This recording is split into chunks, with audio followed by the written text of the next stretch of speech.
Today.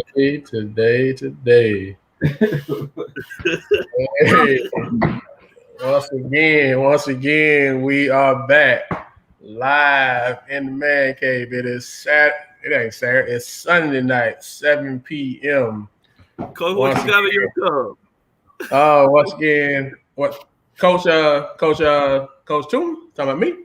Yeah, what you got in your cup? Talking about Saturday. Oh man, it's been a weekend, man. It's been a good weekend, man. Good weekend, good fellowship, good time. So I was out Awesome. at what's name yesterday. I think I left some of me out there at Bryan Stadium out there with that son. You know, watching the mama support my godson. That was so that might be where I'm getting it from. But in any event, man, it's Sunday night, 7 p.m. live in the man cave. This is Polk, your number one source for Polk County High School basketball. Before we get started, we can't do anything without my band, the All-State PG, the All-State coach. What's going on, fellas? What up? What's up? Hey, What's up? man, before we get going, we want to make sure we say, I don't know if we said it last week, but I want to say congratulations to 2022 Santa Fe guard Trey Lane. Picked up his first offer, pretty good offer. Picked it up from St. Leo up the road. So shout out to Trey Lane. We usually try to make sure we recognize the young men when they get those. We didn't do that last week, so Yeah, charge our head, congratulations. not try hard, like they say in the Baptist church. But congrats to Trey. Hopefully it's the first of many for the young man. Nice young man. Plays the game the right way. Does a good job. So shout out to Trey on that. So I know the last couple of weeks really ain't had nothing, but we try to stay consistent. We working on our consistency across everything here at Polk. So I want to make sure we give you a chance once again to pass the ball to the PG. I don't know if you have a two take or not. I got it. Keep it. Keep the ball. I'm shooting all the free throws. You can do a Florida Southern. Look, games going to flow together. Late game situations. I'm keeping every free throw coming to me. I'm shooting. Every free throw, you shoot them all, huh? What was the free throw percentage at Florida Southern? Nobody ever talks about free throw percentage. What was your free throw percentage for you at Florida Southern?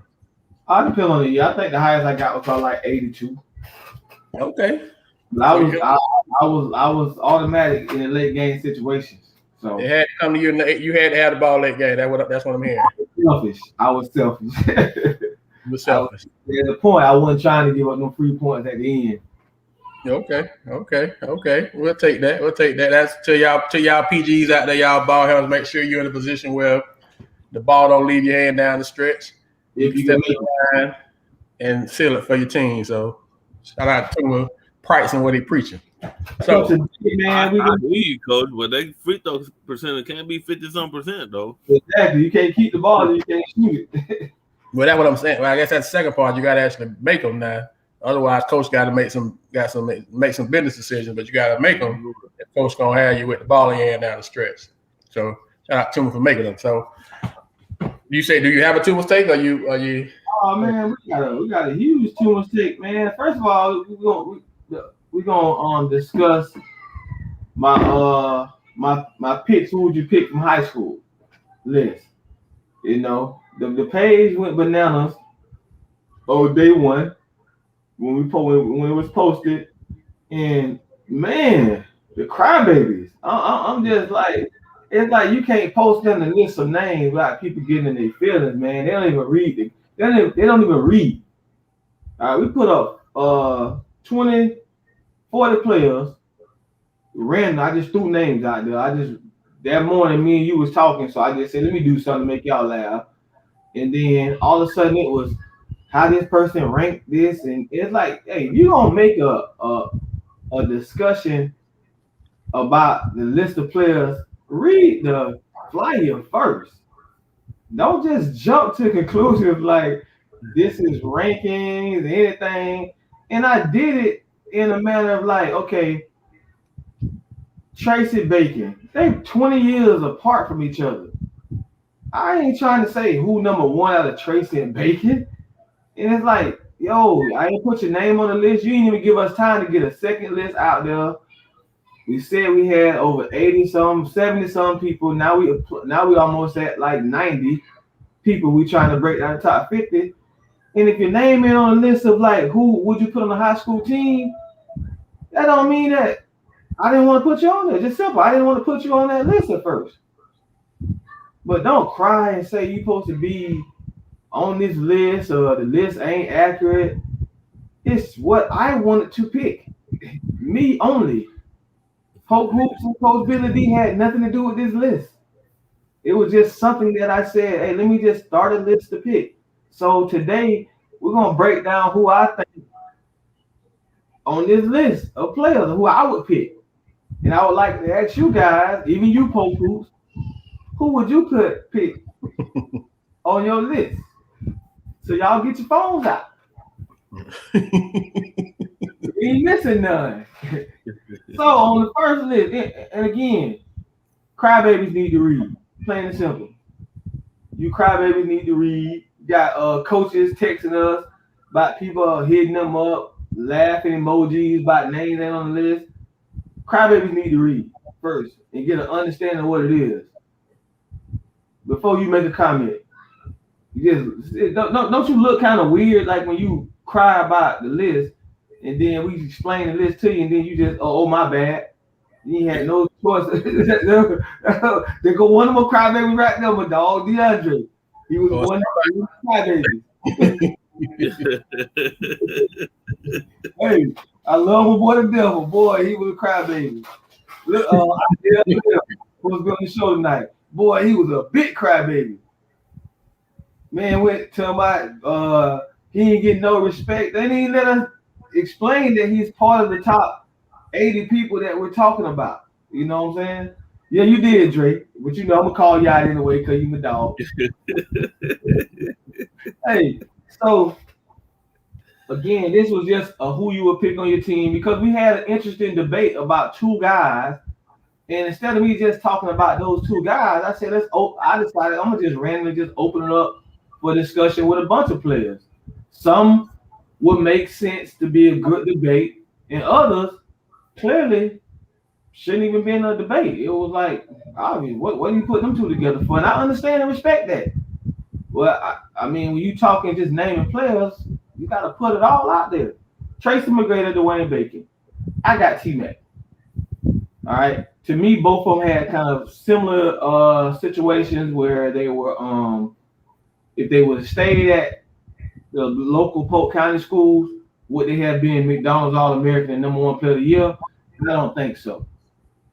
Tracy getting that opportunity to go on that summer actually got to showcase how good he was as a player. A lot of people say, well, he wasn't like that at Auburndale. That's wrong. I think he was like that at Auburndale, but at that time, he didn't get to showcase it on a national level. So he got that opportunity to go showcase on a national level, and it took him from being, and he was still at Auburndale at the time. From my understanding, it was the summer before he transferred, right? Yeah. So he's still Auburndale High School, but he had that opportunity. That door was open for him to go up there and showcase how good of an athlete he was. Boom, #1 player in the country. So somebody today was like he shouldn't be on the list. How he shouldn't be on the list? Like how should he not be on the list? You know what I'm saying? I take Tracy from high school to the next level. It ain't even close to me. Alvin Jones and Tony Bradley was a tough one. Do you want us to? You gonna go through your whole thing and then do ours, or you want us to do ours? Because I know you already called us out, so I want to be saying that we, you know. Who you got, Polk Hoops? First of all, you know, and I know you do it on purpose because you know how I feel about picking people and ranking and all that stuff. So that's why you're asking. But if I had to pick between Tracy and Bacon, I would pick Tracy too. Coach? I'm looking at it as if I want them to play for me, and that's gonna make a difference in some of the picks that I'm gonna pick today. But out of this, you know, I'm taking Pumpkinhead. All day. Yeah, I'm taking Pumpkinhead in this. Pumpkinhead was a great defender not only was he a polished scorer and can score at all levels, but Punkett had defended also. And I think the era that he came up in compared to when I was able to see, them at McKeel, I just think, Trace had a little bit tougher competition. Yeah. It's just crazy. But it's not to take away from Bacon, man. He was a great player, especially in high school, bro. He was a problem. But for me, I'll take Pumpkinhead. It was just crazy for me to hear somebody say Tracy won the best player in the county, right? Well, she probably wasn't the player of the year in the county. That don't mean he wasn't the best player. I mean, the guy was number one in the country. When he left that workout at the ABCD, he was the number one player in the country. Mm-hmm. Leaving Auburndale. And we don't look at it like that. We look at, he was at Miles. Nah, he was at Auburndale when he left. Yeah. Alvin Jones. I'm gonna take Alvin Jones on number 2 with Tony Bradley. And the reason why I take Alvin Jones because I feel like Alvin is a once in a lifetime big man in Polk County. Like I've never seen someone dominate one end of the floor the way Alvin did while he was in high school. Tony has more offensive skill set, but he didn't dominate the game on the defensive end. So I took Alvin. Does Tony and me and you experience this Friday night at the football game? Which we'll talk a little football later, Coach. We're gonna switch over to a little football later. But at the football game, we had it was one guy that said that Tony Bradley didn't even be a consideration for top 50 players. Yeah. So, he said honorable mention. So you telling me it's 51, at least 50 other players in the last 30 years that's done more than what Tony did. And so the first question is, why do you say that? Does Tony, before I make my pick, it's just rhetorical, does Tony get a bad rap? Does he not get enough credit for his body of work because he wasn't a Polk County? It wasn't a Polk County type of body of work? I could not believe that someone said that was said last Friday night. I'm like, the dude was a McDonald's All-American out of Bartow High School who went to North Carolina for 1 year off the bench and was a first-round draft pick. And you mean to tell me you're going to say honorable mention? And my thing is, I'm not even saying Carolina draft pick, none. I'm just talking about high school body of work, 4 years in high school. And I'm trying to keep it like just high school to high school. What he did in high school, it's just, I'm asking, do we not give the man credit for what he did in high school, his high school body of work, because it wasn't Chris Davis dunking everything. It wasn't BB Walter dunking everything. It wasn't the guys what we consider a big man should be to be dominant. Chris Richard, Chris Perry, even at Bartow, before him. Those big guys were more like they finished with dunks. They were they were more aggressive. Tony wasn't aggressive, but Tony was extremely effective. And so I just always wonder, does the man get a bad? It ain't nothing he can do about it, but does he even get the credit he was like due because of how he played basketball? It wasn't a Polk County style of basketball. If that makes sense. I don't know, bro. He was a McDonald's All-American and he didn't go to a prep school like the other two did. So I can't even. That's insane. I mean, I'm with y'all. Like he wasn't the typical player in Polk County that we was used to, but man, that boy was highly skilled when it come to scoring, and he could score in different ways. I mean, it was name somebody else that was like him that played that position. I don't think we can, but he's one of a kind. You know what I'm saying? He was top 25, top 20, You know what I'm saying? McDonald All-American, and like Tuma just said, he stayed at Bartow. He's the only one that's been McDonald's All-American that stayed, at his high school. Come on, man. You can't deny what that kid has done. Can't deny it. He's definitely top 50. He will be in the top 50. No matter what. He'll be in the top 50. He's top set 5. Yeah, if you ask me. Oh man. Top 5. We releasing numbers right now. So but I'm just saying, Coach, that's a slam dunk in the top 50. But so Alvin versus Tony. That to me, that's a lot closer. They so different. They so effective, but they're so different in how they are effective. Can we do a draw? Or we gotta pick somebody? You can do a draw. I ain't beefy like that. I call that one a draw. I just think they both very effective with what they do, and they both would impact to me. So it just would be a matter if you're a defensive coach, like you and Billy D, or you're an offensive coach like somebody else, who preaches offense. But I would call that one a draw. And see, that's the thing. From my coaching style, I would rather have Alvin because he was an eraser, but he dictated the game back there. You know what I'm saying? For me, that makes me super aggressive out on the wings because I have somebody that we're funneling the ball to. But man, I can't say enough about Tony, bro. He was so skilled down there as far as scoring wise. But if personally, just because of my style of play, I would pick Alvin. My next pick was a wasted pick. I don't even know why I even put these two together. So Gerald Zimmerman and Javon Bell pop. Now that ain't even close. That wasn't even nothing. I should call Pop and apologize for even putting that boy beside him. Oh man. Okay, we can keep it moving then.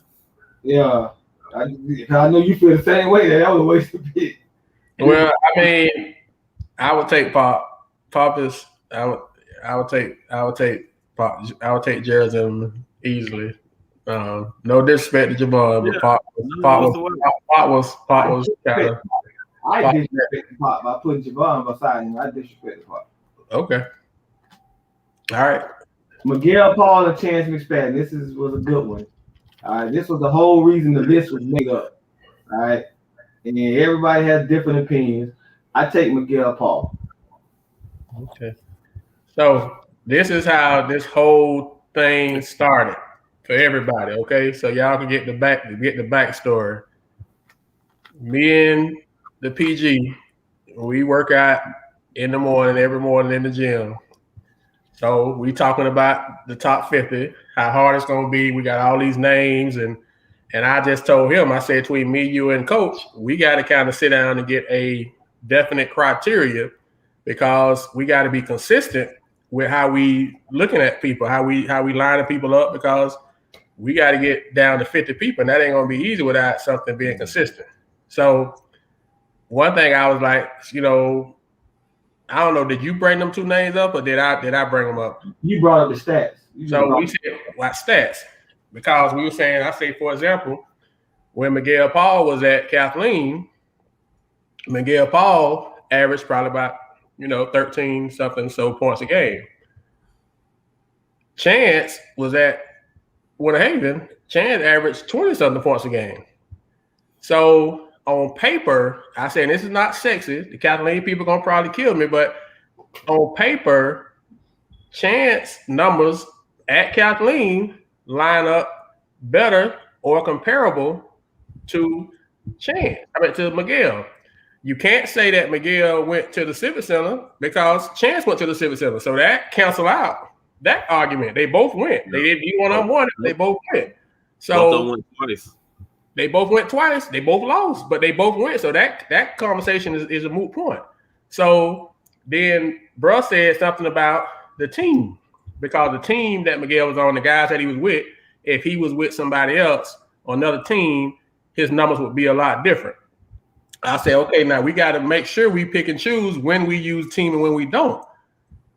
I'm not saying that Miguel on another team would not have, but we can't say in one sense that Miguel doesn't get I guess I want to say penalized because he was 13 a game on the team that had other guys. And then we look at somebody like Keon, who was a phenom on his team, but his team didn't do as well. And we penalize him because his team didn't do well. But we don't penalize, not use to penalize in a negative way, Miguel, because his team did do well. We kind of got to be consistent with it. And I'm not talking about the circuit, because from what I understand, Miguel was unreal on the circuit. But we talking about high school body of work, because it wouldn't be fair to bring somebody's circuit in if everybody didn't play the circuit. I'm just saying that to make it consistent, we kind of got to be consistent with the criteria. That's where it started from. So I'm like, the Chance and Miguel is not as far off as you think on paper once you line up everything in high school. And that's where it went from. So even after that, bro said he would take Miguel because now you can continue. So now we got the background. You say you would take Miguel because I don't want to put words in your mouth. Take Miguel all day. Miguel was, one of the best guards we've seen in the last 30 years. I don't even question that. I got your point, and like I made the argument to you, that's like the guys at Mount Verde. You got 4 guys at Mount Verde that just went first round. That was on the same team. So you're gonna put them on paper and say that a guy that was at another school that went to a mid-major is a better player? Right. So that was my argument. I totally understood your point. But you're gonna line up Chance McSpadden against those 4 guys that just got drafted in the first round, and you're gonna say, "Oh, Chance, that's better, so I'm taking Chance." Well, see, but once again, to me, that's not the same thing, But why, we disagree. Why are they not the same though? Because you talking like Chance played with some good people too now. He didn't play with 4 good people. But he played with some good people too, though, is what I'm saying. And so the fact that he played. Yeah, one good person on that team that 1 year with Devon. Clearly he had to be on a good team to get to the Civic Center. He got to the Civic Center twice. You don't just walk into the Civic Center. And this is the thing. This is my thing, Billy D. Like right now, Mike London Mike, I get it. I'm not saying Miguel wasn't a problem. Let me make sure I say that, because he's gonna get on here in a minute, he's gonna snap, and I get it, and that's fine. But we got to be able to talk, we got to be able to take and be objective. That's what Polk Hoops is here for, because, bruh, it's hard for him to be objective. And I get that. Right now, Mike, it's hard for you to be objective because that was your teammate and it's Kathleen, so I get that. And even after saying all this, if you ask me, I would take Miguel. But what I said was it's not as big of a gap as people would think. That's all I said. When you line up on paper, it's not like it's just like you just said. It ain't Pop Javon Bell of a gap. No. That's all I was saying. I never said I wouldn't take Miguel. I'm just saying, when we looking at criteria, if we say, okay, we looking at a player's team stats, a team accomplishments, then you can't put Miguel ahead of Chance. If we looking at their stats, you can't put them ahead of. Now we're gonna bring in the team production. They both their teams made the state. So then what are we doing? Now we're going into who was on the team. So at that point, we're not talking about the player. We're talking about the team. So we just got to be consistent when we going to talk about the team and when we going to talk about the player. That's all I'm saying. You talking about the player on paper. I'm talking about lining up and looking at 2 guys that I watched. But what he just said, though, Billy D, didn't he just bring other players into it? You did. Because your argument is on paper, bro. But I'm telling you, Miguel. When I'm saying on paper is I'm saying team and then their stats. To me, that's on paper. That was my instead of my on paper. How do they do as a team? How do they do with their individual stats? That's on paper for me. And see, you only looking at you got one way you looking at it for your debate. I get that. Yes, your opinion. You still take Miguel. So at the end of the day, you still take Miguel. I understand what you're saying. People are gonna have that argument. Chance was a great high school player. There's nothing against Chance. It wasn't like it's a huge gap when you look at paper. For me, I'm taking Miguel. I didn't even question that. That was a Miguel Paul easy one. Now that was Miguel Paul and Aaron Pearsall. Hold on. Now that I got to break these things down. I got to look at it totally different. For me, I'm taking Miguel in the trenches on that one. Just simple because you're looking at just the high school thing. I'm looking at a high school player. That's what I'm looking at. I ain't looking at the high school stats just at the school, bro. We had a guy at Mulberry average 27 some points when we first started Polk. We still don't know his name. So I'm looking at the high school player. All right. And then my other breakdown to it is Chance was 6'2", or Chance about 6'1", 6'2". I don't think he's taller than that, bro. I think he's like 6'3", 6'4". 6'2", so Chance 6'3", 6'4", and averaged 20-some points a game, went to the White House 2 times, and he ends up at UCF. Miguel Paul, 5'11", and ends up at Missouri. Did he stay? He did. But that's we talking about where they ended up at. We talking about that, and that's all I'm saying is we got to have criteria. So now we going off where they ended up at. They both D1. No, I'm telling you. Again, I'm taking Miguel Paul, bro. I can't. No, we having a discussion. I'm just asking a question when we talk about the criteria. I ain't breaking down high school points per game. I'm taking Miguel Paul. Period. Easy for me. Now, Billy D might have his own opinion on that, but for me, I'm taking Miguel Paul.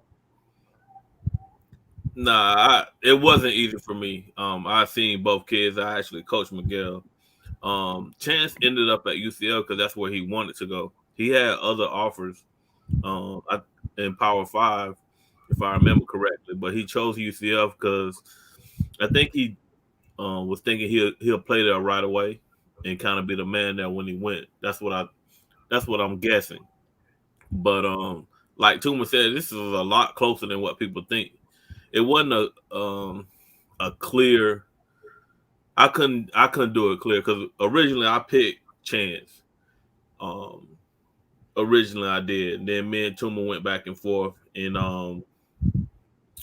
when I thought about it, and as far as somebody playing for me, I would have picked Miguel because Miguel I thought was more of a floor general. He made everybody else around him better. His competitiveness really took him over the edge. And just for me, at the end of the day, I ended up picking Miguel, but that wasn't my first choice. It was after some discussion with Tuma. And it's still, what Barnes is saying is totally correct. Yeah. I'm with him. It's more easy. The first thing you said, and Barnes, I said, Billy D might agree with you. And I had to break it down to Billy D. But that ain't nothing you said one correct about that. The stat wise, it's a totally up in the air type of thing. If it's somebody that haven't seen them too, they're gonna pick Chance all day once they look at their stats. But Miguel being in the league right now. We just like I said, we just got to make sure that we just have consistent criteria, and we kind of got to take it's gonna be hard for you to take your Kathleen hat off. And it's gonna be hard for Billy D to take his Lake World hats off, and that's fine. That's what I'm here for. I'm here to keep it in the to balance it out. So hold on, bro. I ain't my team, bro. I ain't picking all Kathleen guys. I ain't called them like that. I'm a Kathleen guy. I ain't picking all Kathleen players J. Card. Now hold on, man. Let's pause, man. I ain't caught up in no Kathleen hype like that. We're gonna move on so I can show you they ain't caught up in the hype. Rashard Anderson, Devon Walker, Rashard Anderson was the number 1 small forward in the country after the Nike camp. Arguably one of the best shooters we've ever seen. All right. I take Rashard Anderson. Devon was a great player, but I take Rashard Anderson. I think this is the same argument. This is the same exact argument that we just had with Chance and Miguel. Yeah. Devon was putting up like 26, 27 a game. You know what I'm saying? By Devon numbers in high school was better than Rashard's. But he made it to the Civic Center. Made it to the Civic Center. He went to Florida. He went to Florida. Yeah. I'm taking Rashard Anderson. I would take Rashard, but it's not I guess just before we get to specific criteria. I'm just saying it ain't as big a gap once you break it down as the surface, as the headline. Well, I'm not saying you, boss. I'm saying that's most folks. I'm agreeing with you, bro. Yeah, it ain't as hard once you break it down because cats know Rashad. Cats don't know Devon, man. Devon will give cats it to people, man. Like we'll give him 40 punches. Yeah, if you ain't a basketball person, you don't understand what that guy was over there doing with Haven, man. So, but Rashad speak for itself too. So I ain't saying it no disrespect to either one of them. Yeah, Devon give him a kill 40 with Bacon and Cord, and he made 25 free throws. Yeah, he can get it from the free throw, the jumper. He was a 3-level guy too. He was basket, mid range, 3. I mean, he was Shard was a gunner, but I don't know. I mean, I would take Rashad too, but not by it ain't that big of a gap. It's once again kind of the same thing. Willie Williams or Corey Sanders? Oh, you in that Billy? Coach ain't get his yet. You fine. You go ahead because I don't think I'm fine with either one of them. He hadn't said that. So you with either one of them. You breaking even on that one? You split? Yeah, I mean, I'm fine with either one of them. You know what I'm saying? That one's tough. You know what I'm saying? Because both of them brought different aspects to the game. You know what I'm saying? So, but we go ahead and move on that one.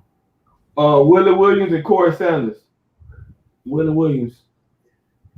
Not even a debate for me. Again, Willie Williams probably one of the best guards I've seen play in this county. One of the best athletes, and I put that together because both of them was athletes. A lot of people don't know Willie was the point guard at one state with Lakewell and also played football at USF, Division I. All right, Willie was special. I take Willie. And Willie, to me, I mean, Terrence was. Willie was the everything for that team. And they had Terrence, all of them on that team, man. But Willie was different.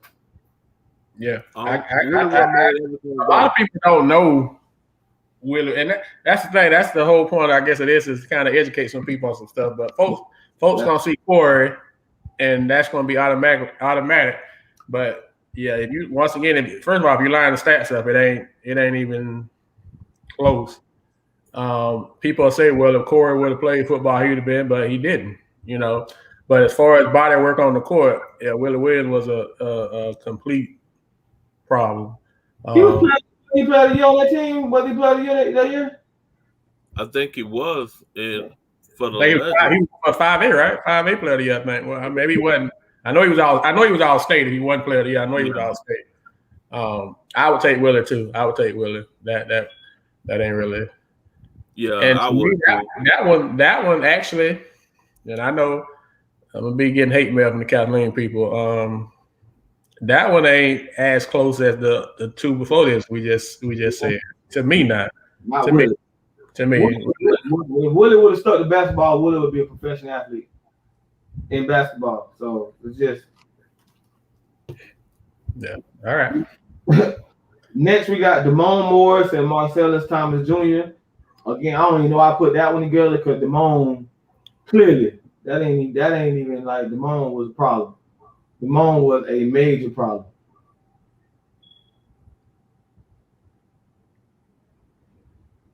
Well, that's how. So, Damone and I coached against Damone, so I can speak from firsthand experience that Damone was.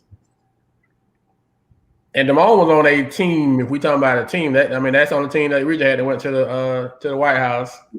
He was on that team. He played the 2, and they had some ball players, but he was the best of all them guys. And I think he went to Eckerd and had a pretty good career at Eckerd too. So if I had to pick, I would pick Damone because Damone could play the 1 through the 3, although he played the 2. Because he played the point song when Cullen would go out. And once again, I know that from firsthand experience because I coached against him. I think Damone was a better defender than Marcellus. Also, He's a better basketball player all around. So if it's me, I would take Damone on that one too. That's I'm gonna go with whatever y'all say because I didn't watch him enough. I didn't see him enough in order to make a good pick on this one. Gotcha. That's fair enough. TJ Wall and Quentin Everett. I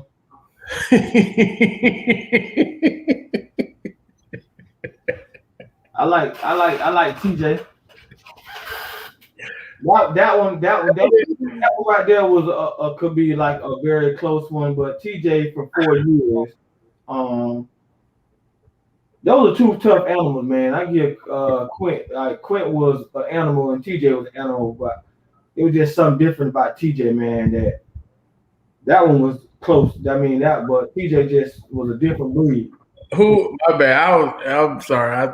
I laughed at Monty. Monty, you supposed to pick nobody on your son, man. That's why I started laughing. So you said TJ. Who TJ gets Quint? Who Quint Everett? Yeah, I take TJ. TJ. Once again, on paper now, I take TJ too. Let me preface that. And I coach Quint, so I know Quint body work. Quint. They both the dog level. I don't know if that's a term, but their dog level both was equal.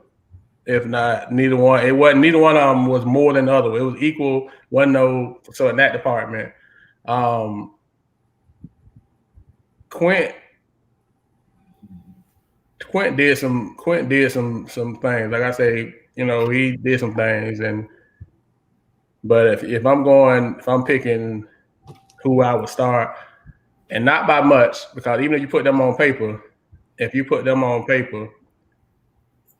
I'm sure that player of the year. TJ was all. I mean, both of them got them stats like you said. Yeah. Equal, but yeah, they both was all state. They both, so it's very comparable. They different players, but they both played the same way. If that makes sense, they didn't play the same position, but they both played the same way. So I mean, it wouldn't be by much, but I would take TJ too. That's a lot closer than folks would think on paper. It would be close.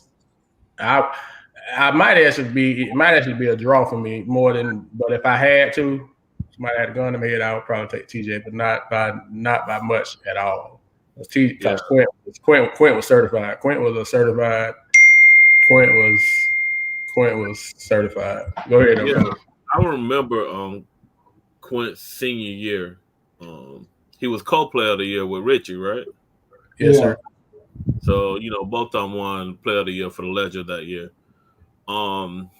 Then going back to the era when TJ came through, TJ was a problem, but TJ was a part of a culture where coming out of Kathleen where, they had that confidence and that swagger back then where it was just, tough. And I say you can't go wrong either way with this pick.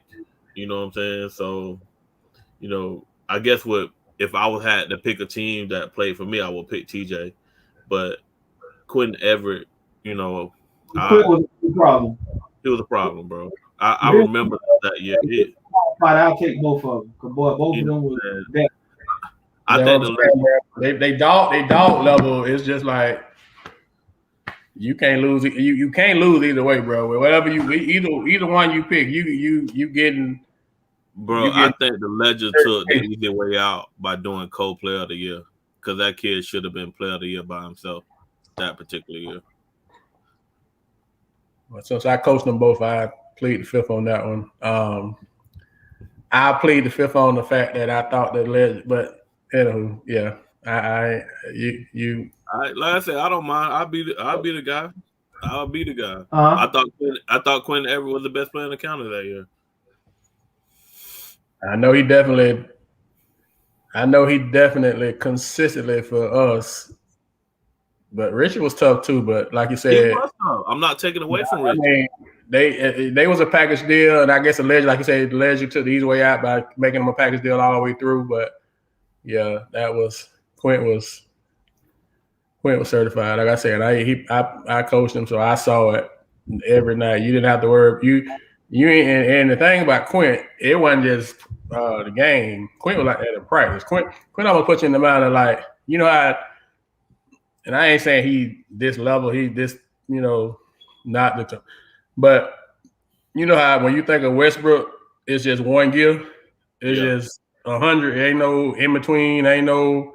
That was Quint. Quint was 100 every practice. Quint was 100 drills, game. That's just how he was. So you never had to worry about, and it made it easy because if your best player in there like that, you ain't got to worry about the other guys like slacking off because the best guy doing it, and you ain't got to coach him up to do it. That just was him, bro. He just had a motor. It was unreal. So I mean, like I said, and I might be a little biased on that one, so I may need not even pick on that one because that's fine. Quint was my guy, so I might need a stain for that one anyway. All right, Coach, you got next one. Jimmy Baker and Joe Stubbs. I'm taking Baker. Yeah, I'm taking Jimmy Baker too. I think both of them was tough in their respective places.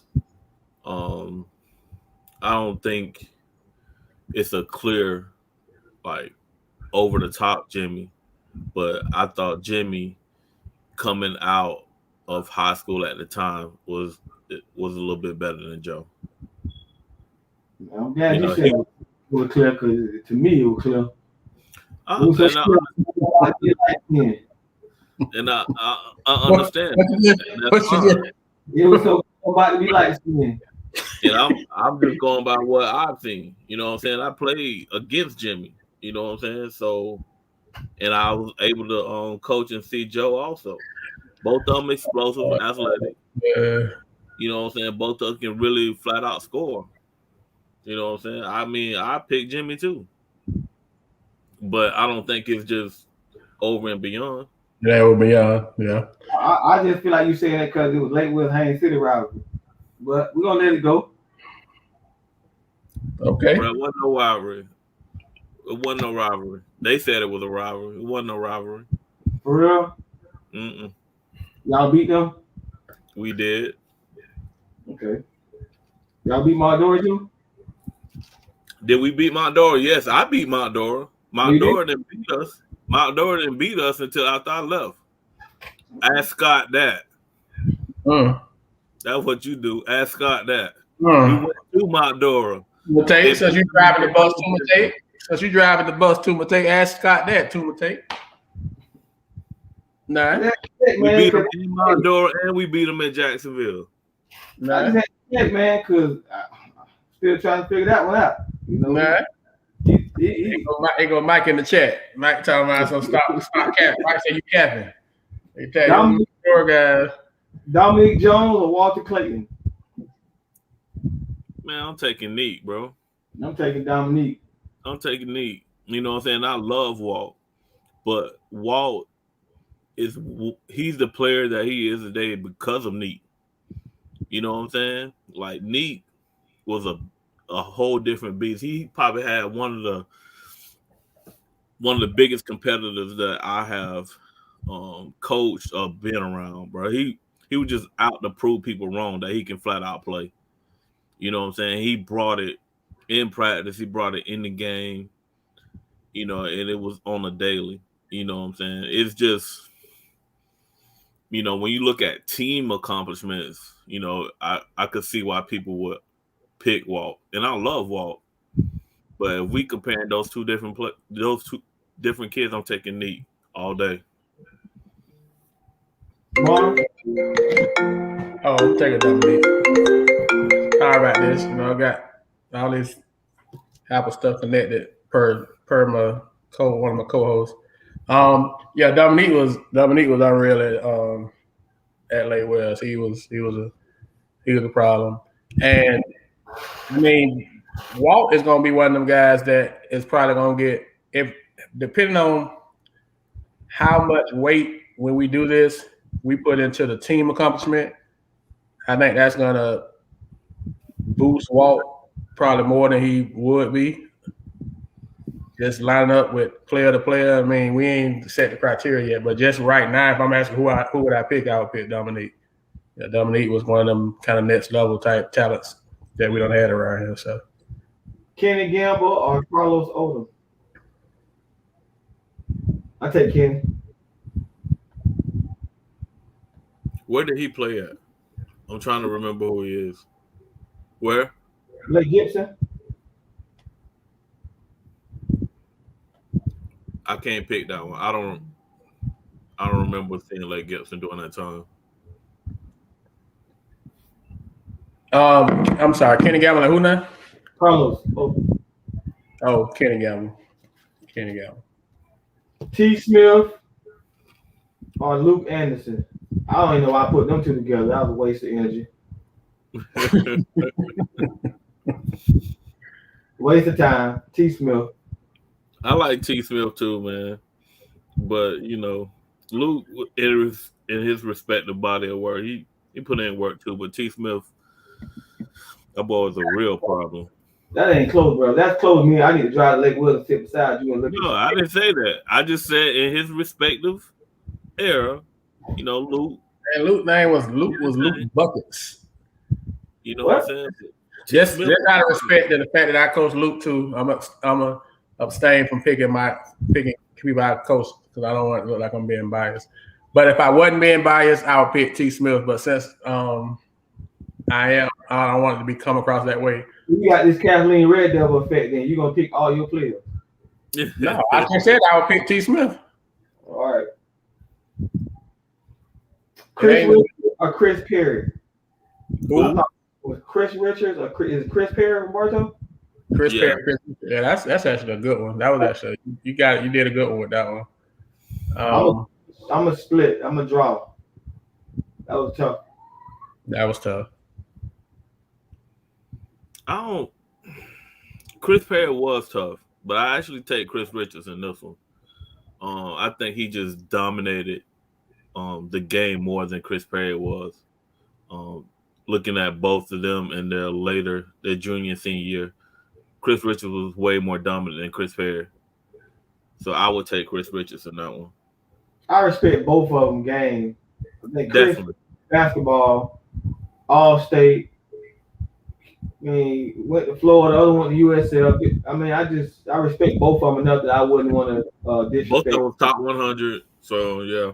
And the thing about both of those guys, they both got so much better from start to finish. When both of them were freshmen, neither one of them could walk and chew gum, as they say, at the same time. And by the time they walked out the door, they were all state, like you said, and they both earned, Division I scholarships. And I think Chris won a national championship up there with Florida. But I mean, the work that they did from freshman to senior year was extraordinary. They both had probably similar growth from where they started from to where they ended at. But I mean, if I had to pick one, if I had to pick one, I would probably pick Chris Richard, not by much. I think he was more dominant in high school. Not by much.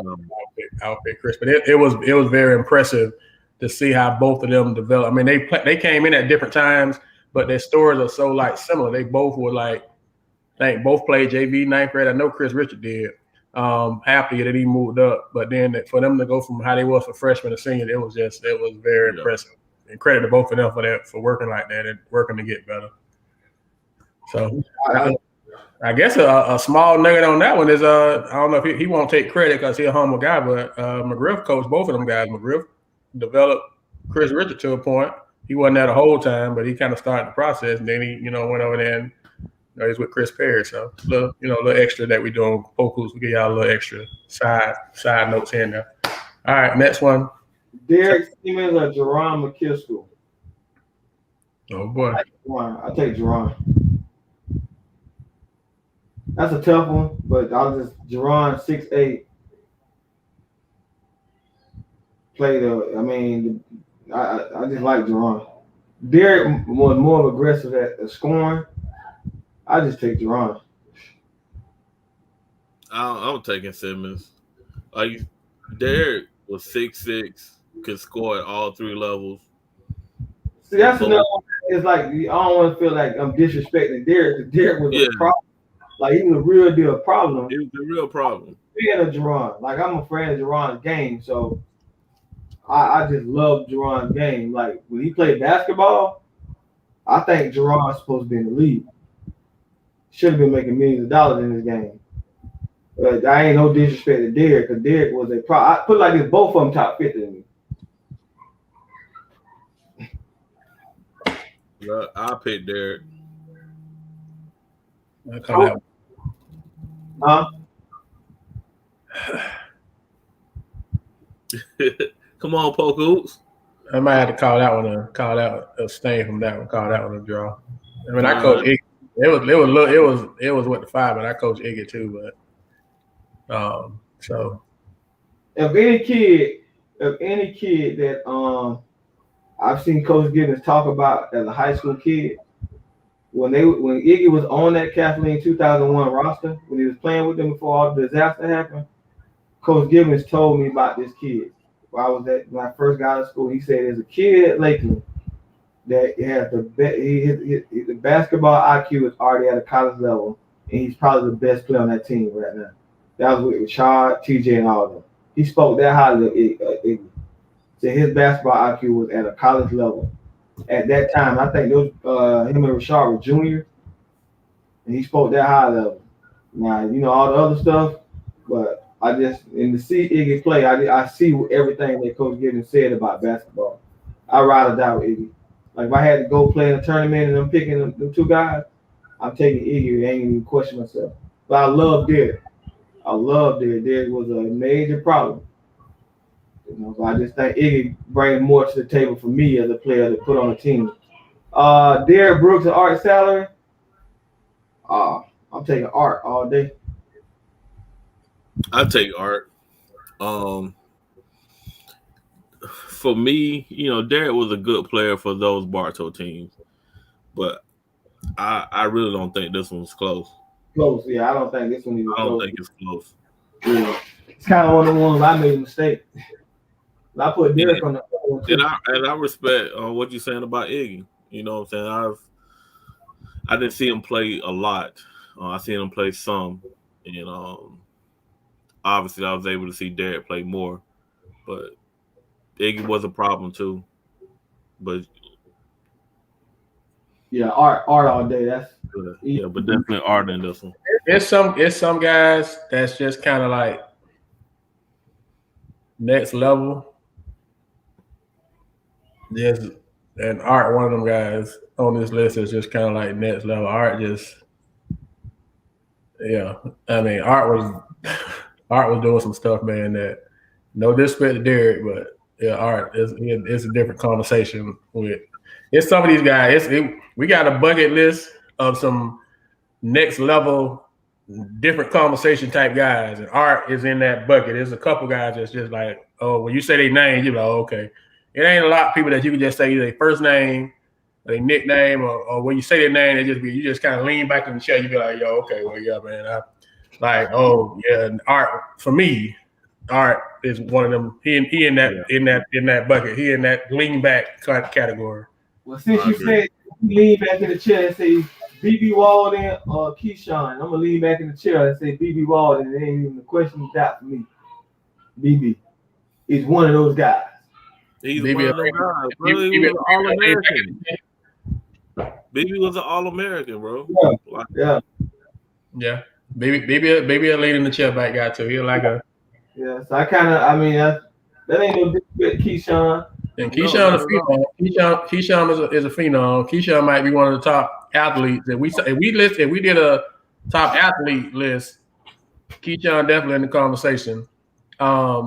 But if we talking complete basketball player, it ain't many more complete basketball players from 1 to 5 on this list than BB. I mean, that could legitimately can be effective at them positions. I ain't saying that's his main position, but can handle the ball against pressure, can hit a shot and go on the block and get it to you, repeatedly. So yeah, I definitely BB kind of he'll lean back player too.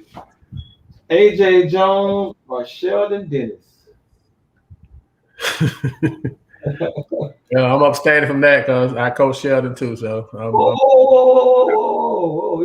I coached him. If I'm being consistent, I coached him at Jenkins. I played against AJ, so I can talk about AJ, but I can talk about both of them. But I ain't gonna. I'm not gonna pick. So I'm telling you that right now. I'm not gonna pick one, but I talk about both of them, bro. And no disrespect to Sheldon, but AJ Jones, his sophomore and junior year, bro, was a real problem. Like, he was the reason why Winter Haven was in the championship game those 2 years. Facts. And it's no doubt that he was the best player. It was no doubt. Yeah, and no disrespect to all the other kids that was on that team because they was tough too. But AJ Jones, if he don't get in trouble, bro, we talking about him on the pro level too.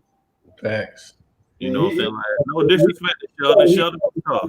Basketball. Listen, AJ Jones.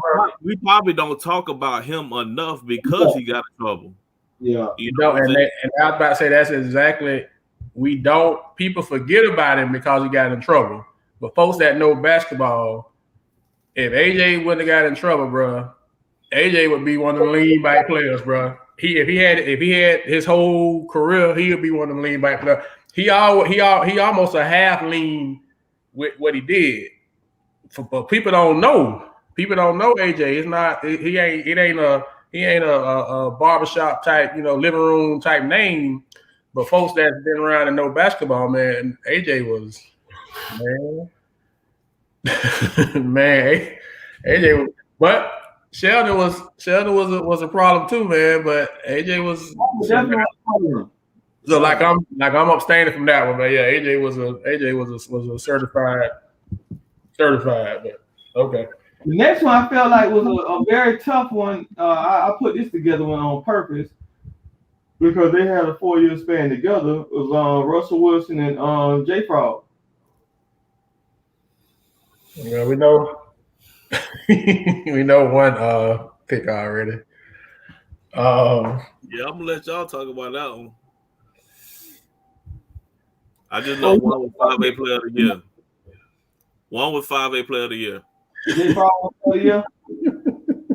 One was 5A player of the year. That's all I'm gonna say. One player of the year. It's who they so different with what they do. I know I pick Baby. I just feel like Baby can change the game. I feel like for highlight, J Frog was more exciting. But for what I played as a point guard, like just the defensive vibe, Baby just was different. You know, Baby, if he is not, it ain't two other people better, in my opinion. And this is why I picked Baby. Let me say this is why I picked Baby. All right. We said Alvin Jones changed the game on one end of the floor. This might be the only other kid I know that changed the game on one end of the floor. And to my point, now you segue into my point. There are people that, and J Frog was tough, but there are people that can do what J Frog did. There might not be. The only other person that even put me in the mind of it might be Idell. I don't think there's nobody else that I've seen that can do what Baby did as far as defending the ball. I've never seen anything like it in my life as it relates to Polk County basketball. It was unreal the way that guy defended. It's like that's all he wanted to do. He could care less about anything else. This is what it looked like from the stands now. And he did it at such a high level that he single-handedly wouldn't let people do nothing. And not saying that he needed help. He had guys behind him, but even to me, I would say Baby because of his impact that he had. I mean, they so different, but that stuff that he did, man, was, and J Frog was a show enough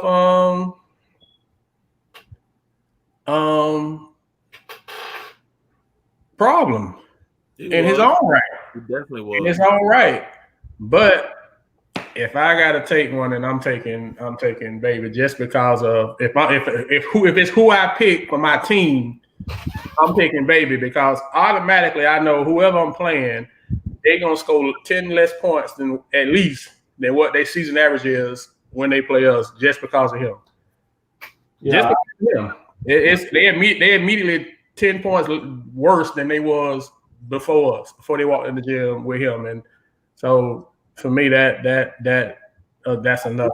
Albert Jones, I think a Baby. I mean, that's just that comes to mind. Like, there ain't no disrespect to Jay Fraud, but just Baby legitimately might be the best on-ball defender in the history of Polk County basketball, and I know that's saying a lot because I ain't seen all of Polk County basketball. Ain't no Mike to me yet. I ain't been here that long, but I ain't seen nothing like that across the state of Florida. Yeah, so it was like two of them Eagle guards together to make that look like Baby.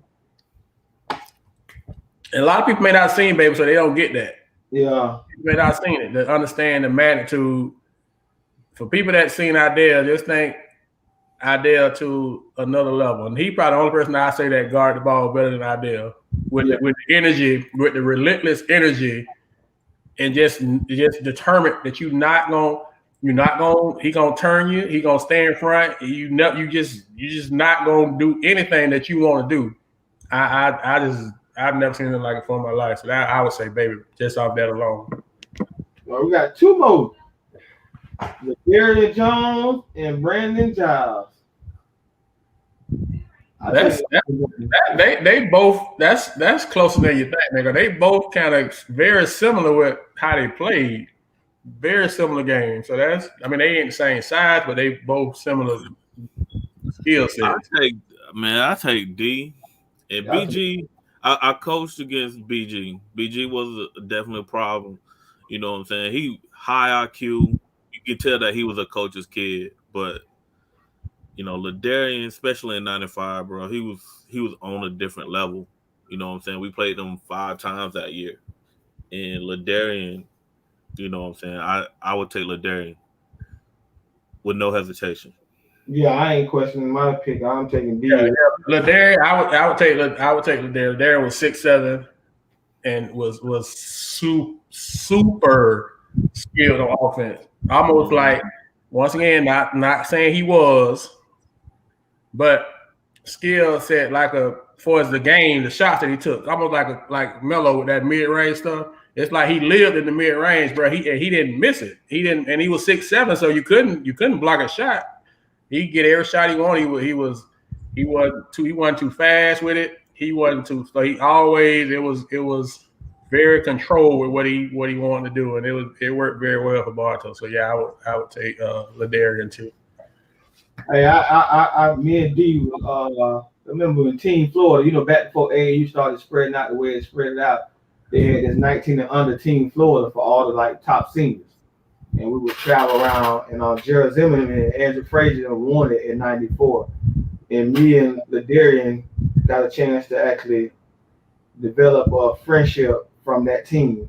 Me, Ladarian, Vince Carter, T.T. Tolliver, the Jacksonville Reebok kid. And when I tell you, Ladarian probably was the best scorer I've seen on that team, even with Vince on that team, like the purest scorer that we had on that team consistently was Ladarian Jones. And we had the best of the best. Myron Anthony, I know y'all remember Myron Anthony played at Kentucky. We had all these guys on our team, man. The Roll kid, Troy Roll, out of Dr. Phillips, Randy. We had the best 13 guys in the state. Ladarian was like the most, with the scoring, he was the most consistent guy to get the buckets on that team. And what you just said reminded me of a Carmelo Anthony type of guy. So I take, not only because I played with him, like Brandon was a good player, but I just take Ladarian. Ladarian definitely easy in my top 10 for me. So last for the day, we ain't gonna go through that second list. We'll pick another time to go through that. Last for the day, Kevin Foster or Roy Leaf? I'm gonna stay out of that one. Y'all now look. I like Kevin. Now look, I brought me and Tuma boxing match on the air. You ain't gonna bring you and Tuma boxing match on the air, y'all, because y'all boxing for a minute now. I coach K4. I coach K4 in travel ball, and I played with Roy. You know what I'm saying? So I'm gonna just stay out of that one. I box in private. Roy was the whole entire problem, man. I just watched K4 grow into a great player. That's a close one, man. That's a real close one. Type of body, but I mean that one. That's close. That's a middle. That ain't. I mean, that's one of them draws, like you just say, a draw. Because Roy went to the state 4 times. Kevin went 2. Has anybody went to state 4? Even if they didn't win, has anybody went to the Central every year they high school career? I don't think we talk about Roy enough. Let's go back to that. I don't think we talk about Roy and what he did in high school enough. Has anybody done that though? Has anybody besides Roy Leith went to state all 4 years in high school? I mean, I know we don't know it right this second, but that would be interesting to see it. I mean, that's that in itself. He didn't go all 4 years. It was 3 years. I mean, 3 years? Did anybody go 3 years? 3 years in a row, right? 3 years in a row. 10th, 11th, 12th grade. His runner-up his sophomore year. We lost in the semis his junior year. We was runner-up his senior year. Lost by 1 in overtime. I'm telling you, I mean, that's why I say Kevin, but I really want to take Roy. I'm just the guy when you don't pick him. Just the body, yeah. I know you got K4. Y'all, you know, just the body of work. I would take Roy. Just his. I got to go with Roy. I'm gonna change my pick and just be honest. I'm gonna go with Roy. Not by much, but I would take Roy on that. It's really one close one. I saw Kevin, like, this is why I said Kevin, and then for Roy, what he did in high school, I saw Kevin go from a center to a small forward. So that's the game development. That's an argument me and Bill he had. It wasn't no disrespect to Roy and what Roy accomplished. I just witnessed Kevin go from the center to a legit 3 guard. And you can't overlook that. Like the overall body of work, I'm taking Kevin. High school body of work, you got to go with Roy because Roy did a lot more than just those 2 years. He didn't fail other than he didn't win a championship. But just like a complete, man, I don't think a lot of people realize what Kevin did after he left high school. Kevin played the 5. He was a center for Kathleen. That man was a 3, legit 3, not like a question mark. He was a legit 3 guard in the Division I level. I agree. So that's what I say you can either go in between. Why I take K4 or why I take Roy. So, hey, I appreciate you guys on the Tuma. You know, we'll hopefully everybody watching the show and we see the crybabies cry. But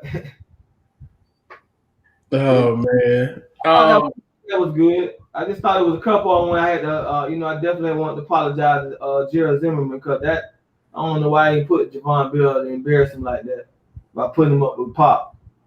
Pop one of them lean back guys too, so there ain't no disrespect to Javon. It's just like you say, you put him against a lean back guy. He's out there, man. You know, I gotta respect Billy D point about the Joe Stubbs and Jimmy Baker because for me it ain't even a question. You got an all county player versus an all state player in an era where Jimmy would be hands down the player of the year in this era.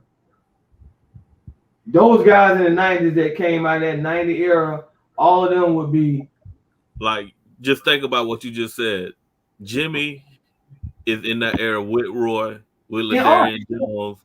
Yeah. You know what I'm saying? Like, this was what we had to do game in, game out. Like, I'm on the Lake West team with Roy and watch him and Ladarian go at it.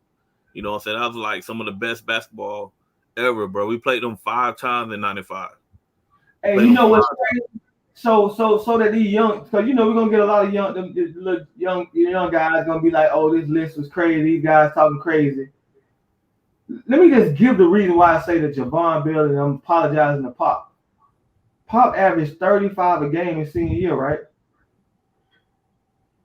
Yeah. Pop, just imagine Pop playing in this era when Javon and them was seniors.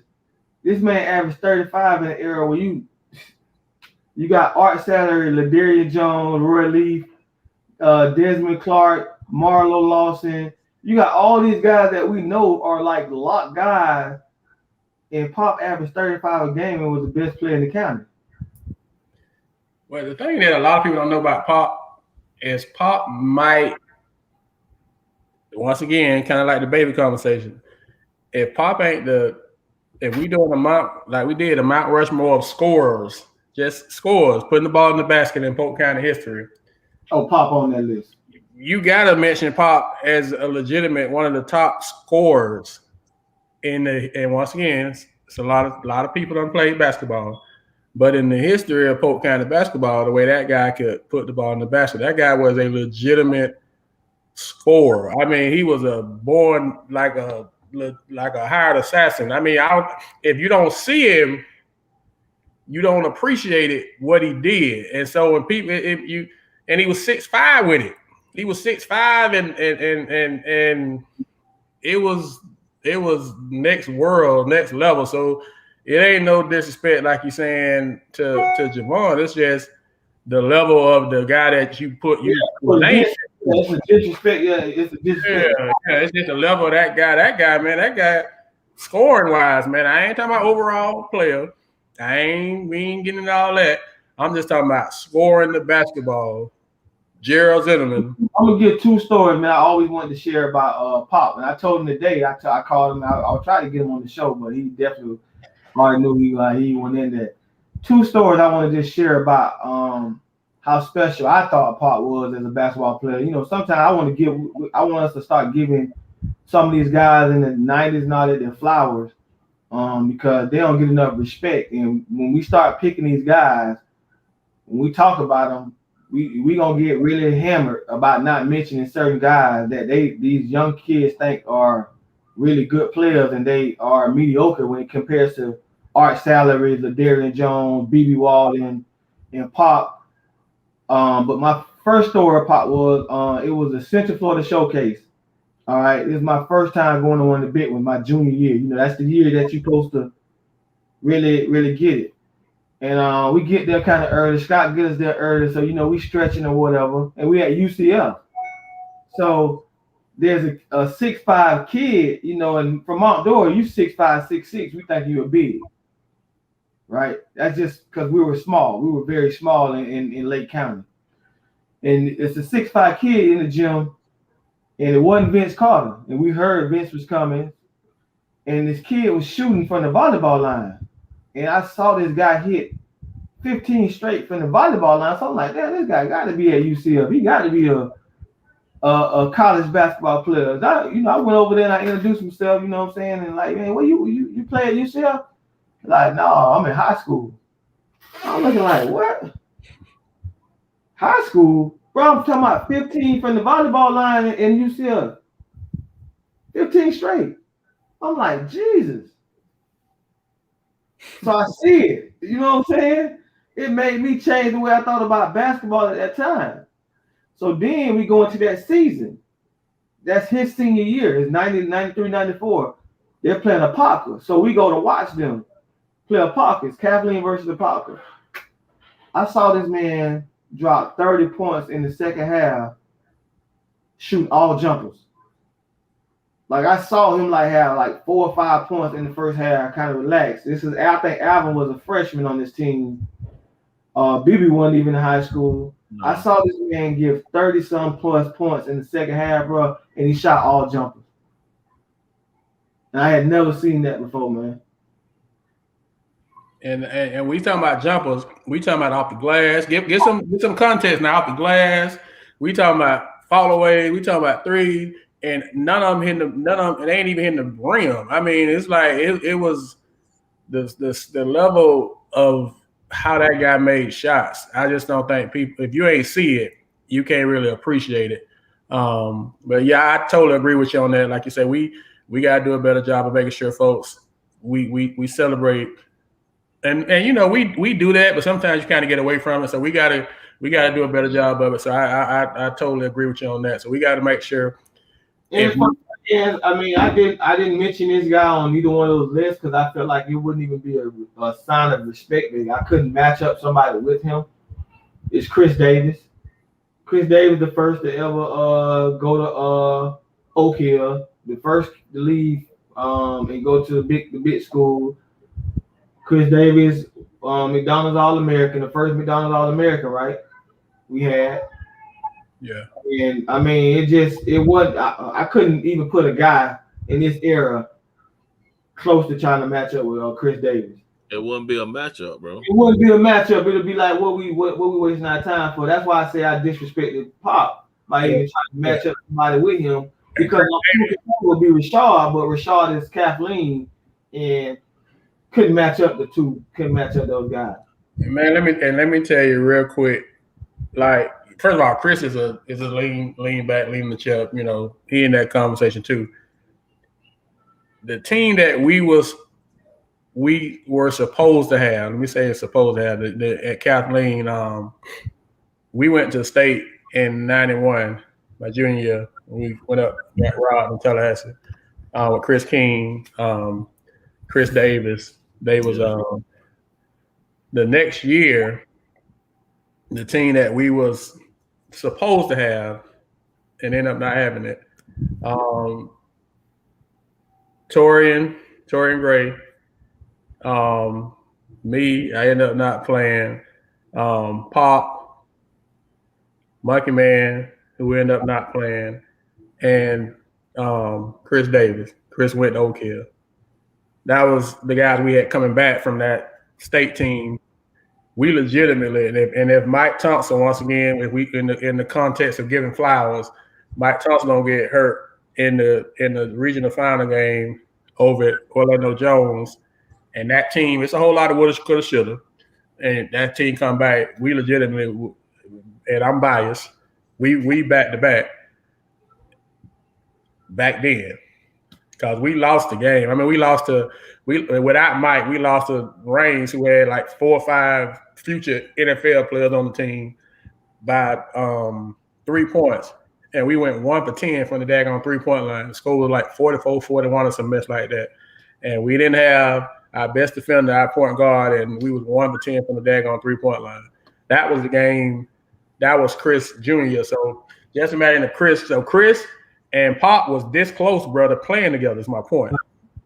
I mean, that close to playing together, just imagine how that would have looked with them two on the same team with Chris inside and Monkey Man. I mean, and Monkey Man at the point and Pop outside. 6'5" shooter.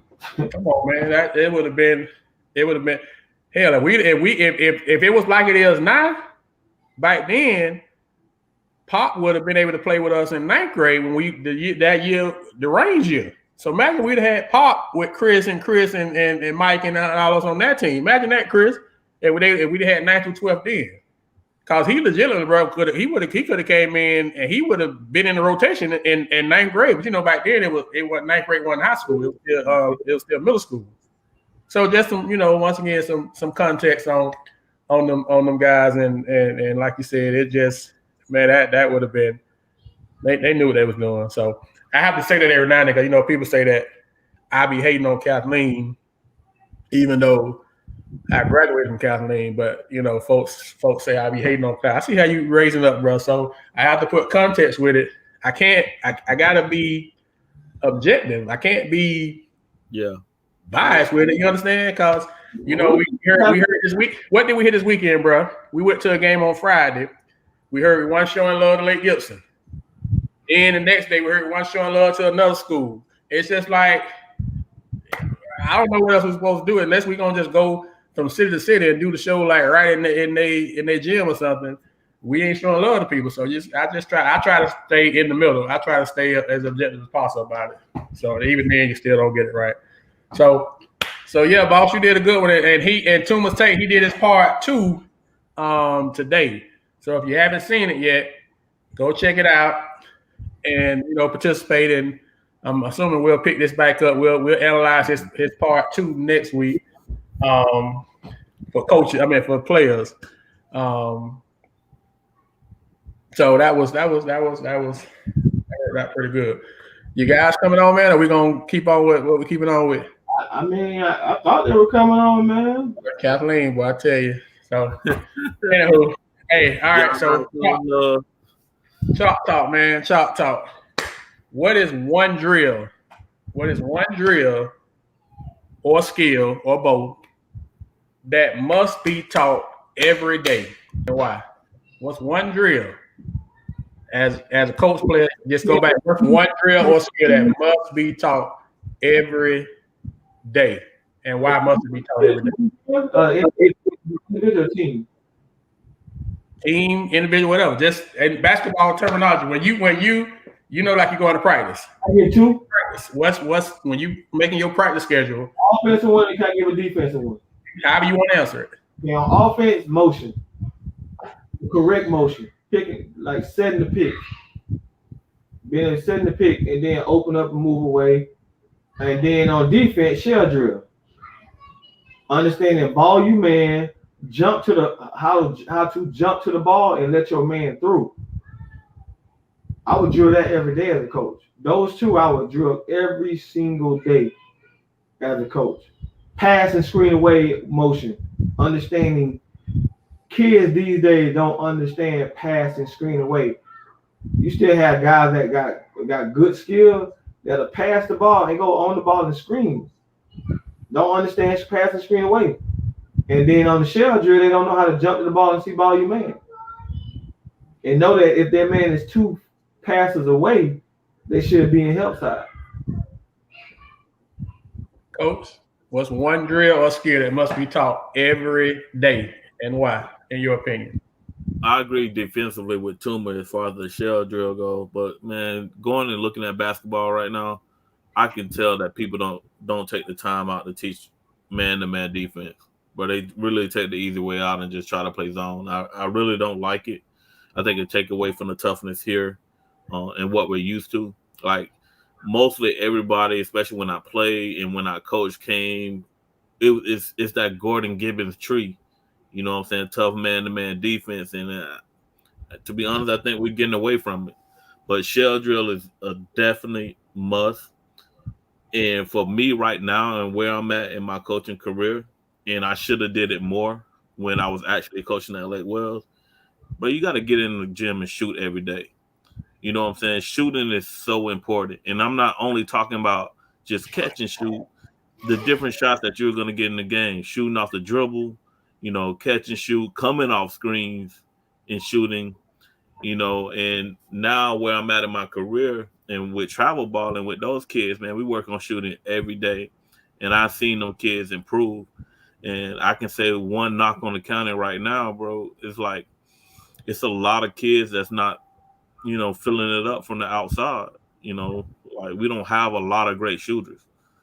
You know, I think coaches got to work on shooting every day. In order for those kids to improve, you got to work on shooting every day. I think nowadays shooting is more important, but I do agree. The one drill that I think that you have to do every day, and I know I did when I was coach, you have to teach shell drill every day. And we start with shell drill most days, just like you say, ball your man, 1 pass away, 2 pass away, head in the hoop, you know, make sure that you jump to the ball.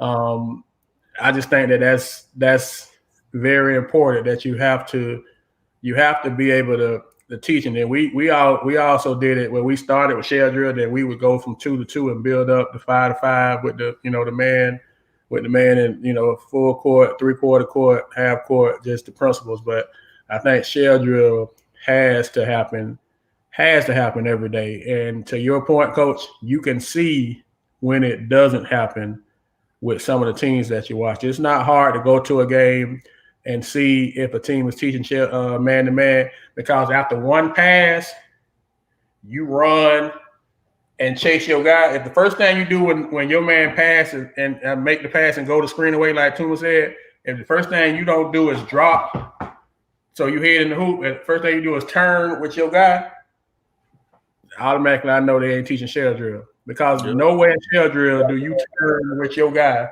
when he goes past the screen, goes the screen away. So in the teams that teach it, you see it, and that's for me, that's the one drill that I always think you got to do. I think you have to do shell drill. And to your point, the way the game has evolved, you have to shoot more. You didn't have to shoot as much back, like we said in the 90s and stuff. You can get away with first 1 to 50, some nights, it wasn't. But now you have to be able to put the ball in the basket. So I do agree that more shooting has to take place. All right. So I'm gonna ask y'all this. I saw this week. I don't know if y'all saw it. LaMelo Ball.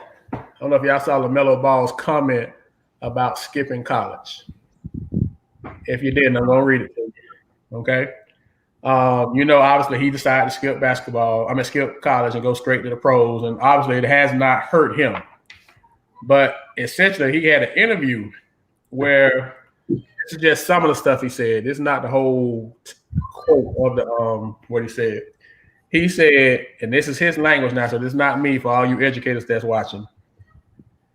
He essentially said, you want to go to the league, so school's not your priority. He says, we not tripping off school. We not dumb. We know how to learn. We don't need school. And school not even teaching you SHIT. What the F is school? We not tripping off school. We not dumb. We know how to learn. We don't need it.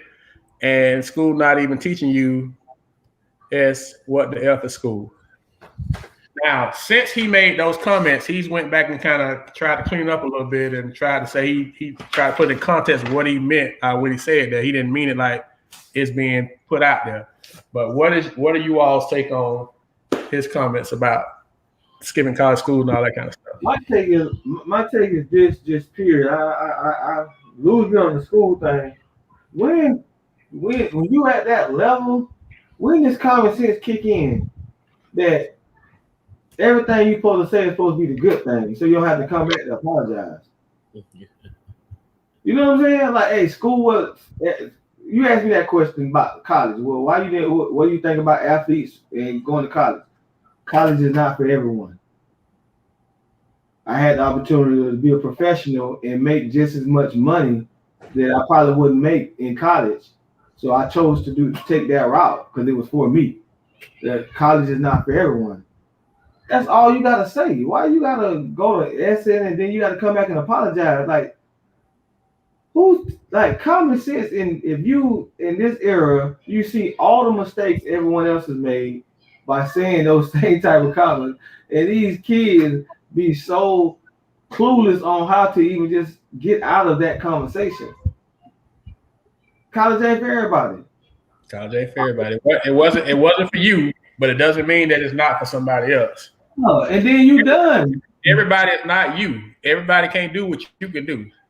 It's like they're giving these reporters an opportunity to be more important than they are by saying the stuff that they say, man. Like, who says that?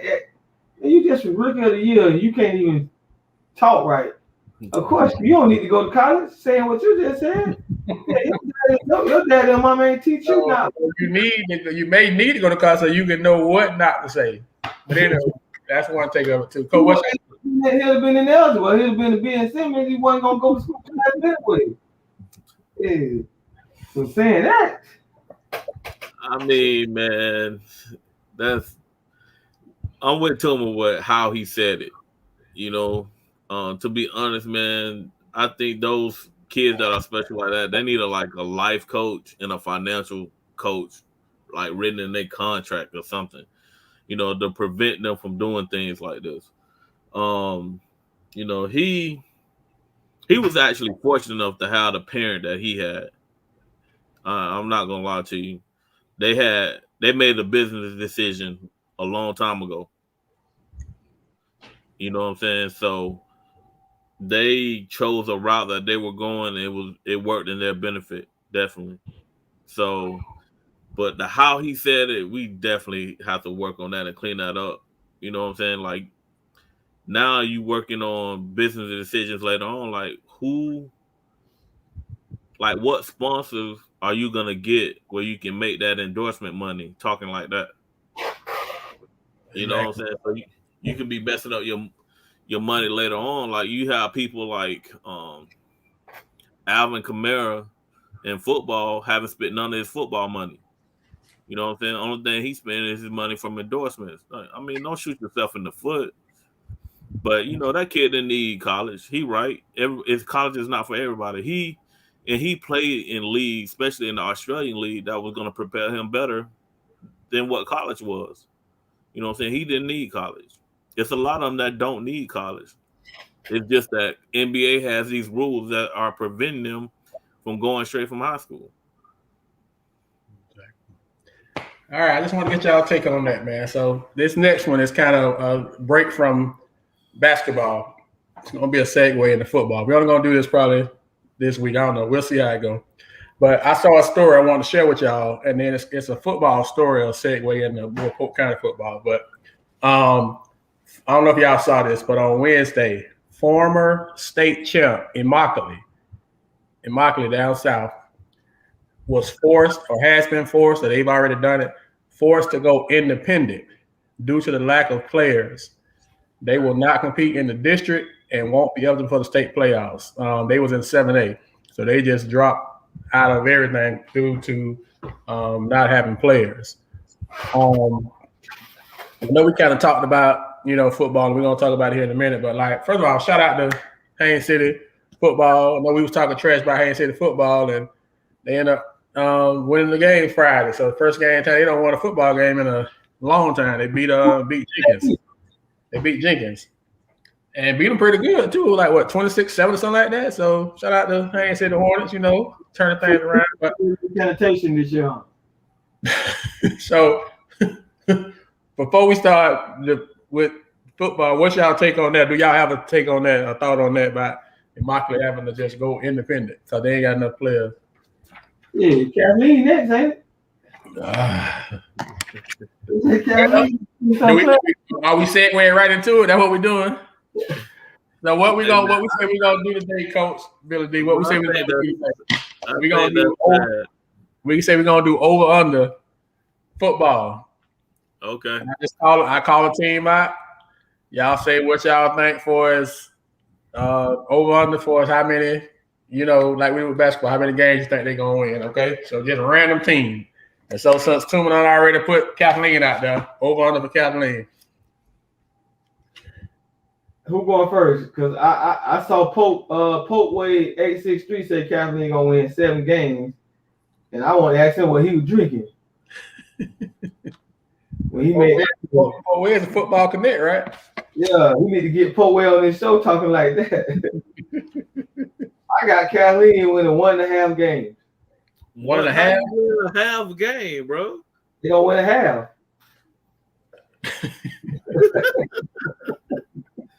How you win a half, bro? No, bro. They're gonna be up at halftime. You got Kathleen 1.5. I think Kathleen. Well, they play this Friday, right? I got Kathleen 7. I got Kathleen winning 3 games. You got Kathleen with 3 games? Yeah, I think they'll win. They don't play this week. They on COVID again. They can't play this week? Okay. COVID. Okay, I saw somewhere they said they was playing Friday. Oh, they win this week then. I was being sarcastic about the 1.5. I got them winning 3. I ain't even seen it, but I feel they're gonna win 3. I have 5 games that I think they will win or got a good shot at, and it's probably 1 or 2 other that they got a decent shot at, and there's 3 I think they kind of right now they look like they. So I guess if I had to go right now today, I would say 5. They really got like 30-some players? Or they is that really true that they got 30 players out there and they don't have a JV team? That's never happened in Kathleen. I've heard the numbers are not as high as they would like. No, it ain't really true then. That's why I don't know what they got. I just say that I've heard that their numbers could be better. Black, you Kathleen? I thought you were Bartow. You telling people to download the app for. Hey, my boy switched them hats. Who are you with, Nuke? Are you with Bartow or Kathleen? Please post it on here so anybody else that realize they know who you going with. Who you got? How many you got? While he doing that, how many games you got, Coach Kathleen? I got them under 5. I'm gonna go in between you guys. I'm gonna go with 4. 4. Okay. All right. I got to win 3. Since we just talked about Haines City. I got Haines City winning 0 games, 0-10. No, okay. You remember they went independent.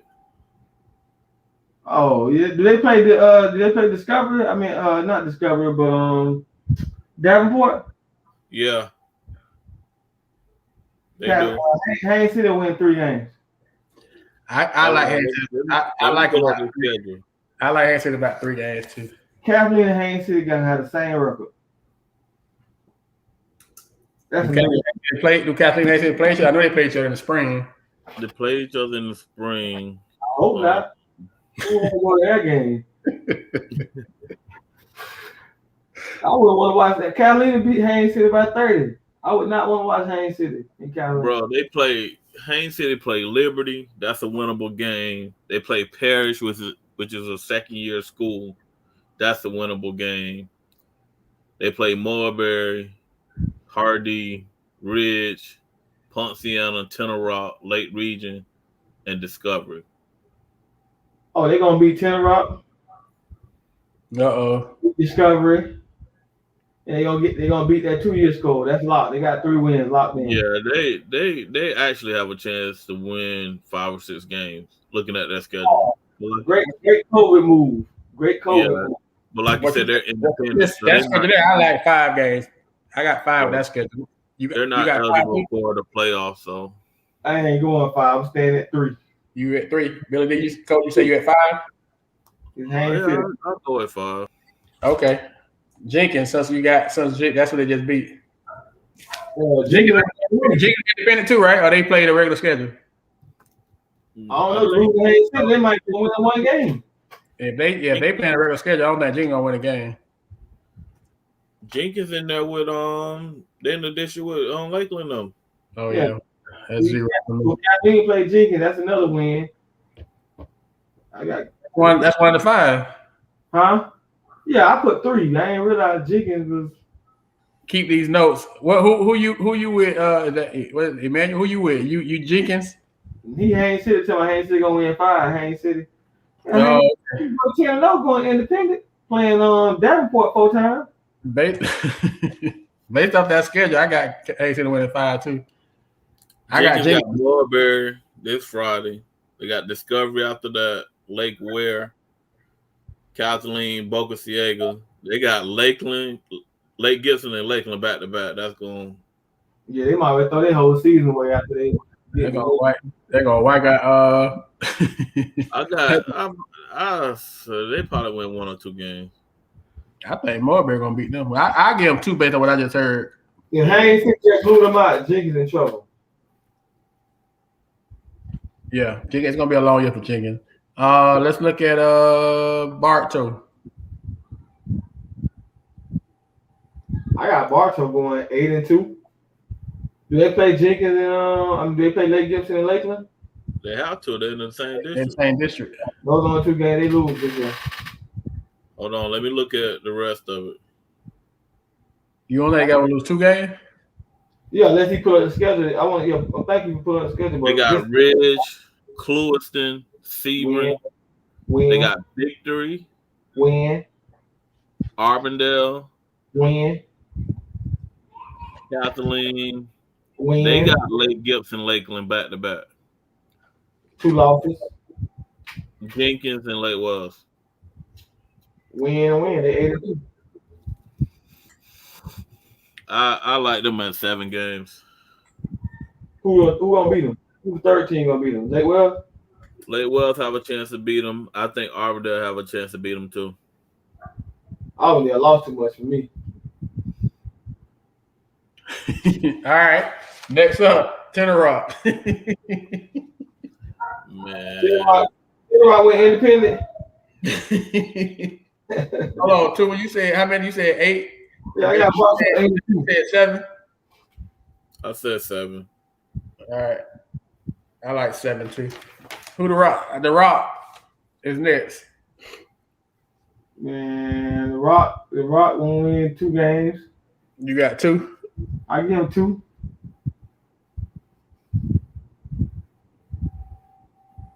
I ain't got this. No, I definitely I got KD winning 3 games.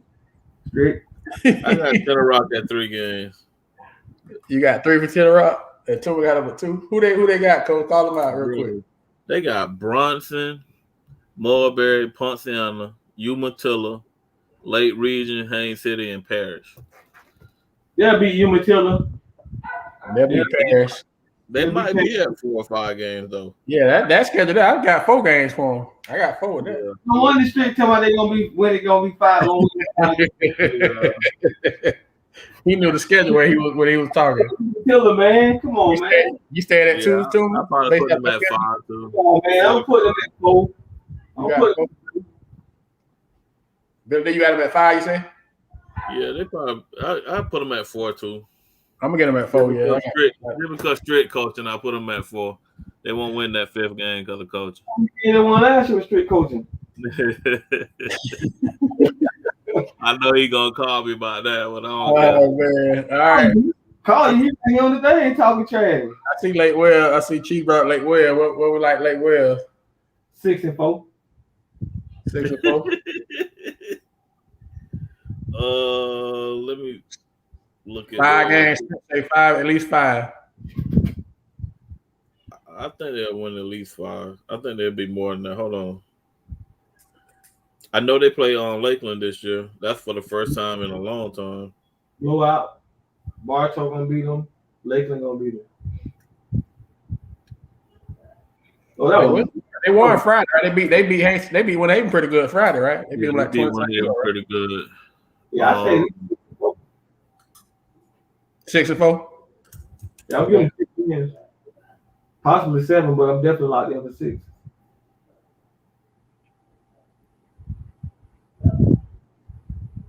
Hey, we talked about this streak. I was waiting on you. I just moved you up to 4 games, man. I just moved you up to 4. I ain't giving you 5. They got East Ridge. They got Ridge. I think they'll win those 2. I think they'll lose to Lakeland. They got Laley down in Naples. U Galley, Melbourne, Hardy, Arbondale, Heritage, Gateway, and Bartow. Yeah, I got 7. They can win 7 of them. They can win 7 games. I think they're going to win 7. Okay. Next up, Lake Gibson. I got Lake Gibson going 8-2. Who you got to lose to? I know you got to lose to Lakeland. Hold on. I got Lake Gibson actually 9-1. I think they're going to beat that Georgia team, too, after hearing that they ain't all that. So I go 9-1. I just – hey, listen. I'm going to say this on I don't think that Lake Gibson can beat Lakeland. Brother, you know who they play in Georgia? The strength and conditioning that they got going on now, man, they had like 15 cramp situations. One player, the 23 boy, cramped like 7 times in the first half. How you gonna beat Lakeland like that? Whoever, Sam and Jalen, whoever they strength and conditioning coach, who they train with, all them boys need to go run for the next 2 weeks and go train with them, cause they were cramping. It's 6 minutes left in the first quarter. They cramping. Bro, that's a coach fault, bro. That's one thing you got to do is get your kids in shape. Who their strength and conditioning coach is? No matter whoever the head coach is, that's his responsibility. When it all comes down to it, it's on them. Get them kids in shape. Period. Now I will say this, man. On top of saying that they trash with the conditioning, they do have the best 2 corners. Yes, agreed. Listen, them boys are Sunday boys. There's a reason they rank number 1 in they class in the country. Mm-hmm. In the country. Yeah, not in the state, in the country. Country. We said they different.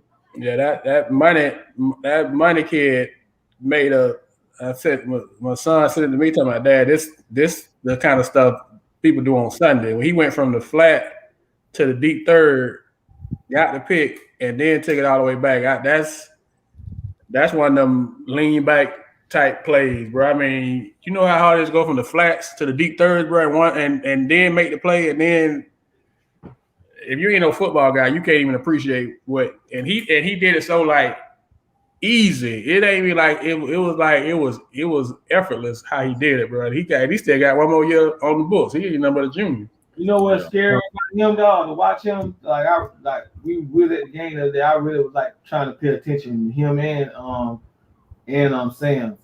They don't want no help. They on the island on their own, but he baits you.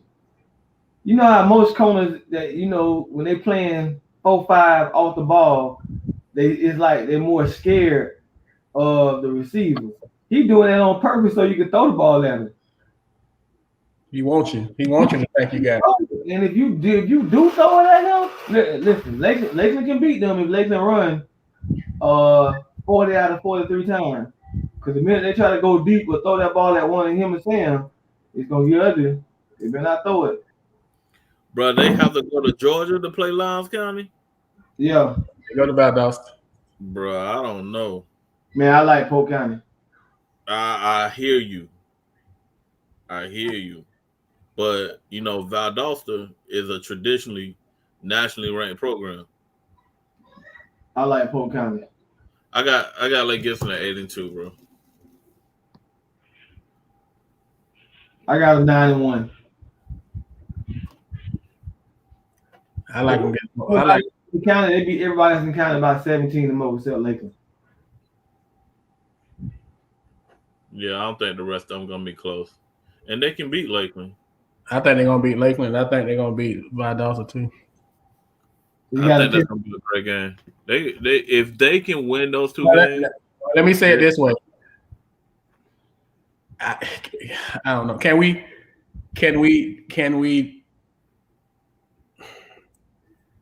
This is my thing.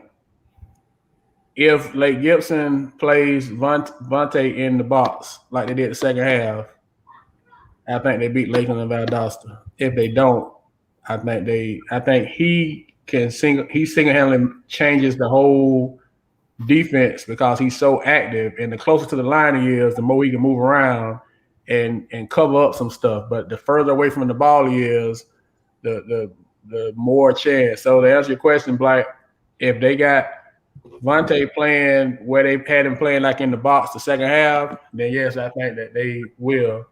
But if not, I think it's gonna be I think they could lose to Lakeland and the Valdosta team. But from what I understand, there's a couple of people say that about that. I heard the quarterback pretty good, but that's gonna be a good matchup because he finna play two elite cornerbacks. So that's gonna be it's made for TV. The Lowndes County team. I see y'all frat brothers still on here. The Lowndes County team is the one that's really really good. They still in Valdosta. Hey, bro, they got 4 Division I corners, legit D1. Legit. Yeah. LAGIT, legit. And I know ain't none of that's spelled right. Well, like this, they just gonna either win the game, they're gonna get blown out. Because they fall behind 14, something like that on the road, they're gonna get ugly. That's the only thing about them. They get to start so slow. You just hope that they don't start slow because it's gonna end up catching up to them. Yeah. At some point, if they don't fix that. I think Lakeland and Lake Gibson gonna play twice. I think they're gonna play twice. Hey. They'll see each other in the playoffs too. I think they're the two best teams, so I could definitely see that happening. And they're in the same district, so they're gonna be in the same region. So they go. I can agree with you on that one. All right. So since we're talking about Lakeland, what you got Lakeland? In the regular season, I got Lakeland 10-0. They get by Lake Gibson. They're not facing they're not playing the boys they played last year. Got that sausage put in them. They still play business, don't they? No, they ain't put Benny back on that schedule. You know, no.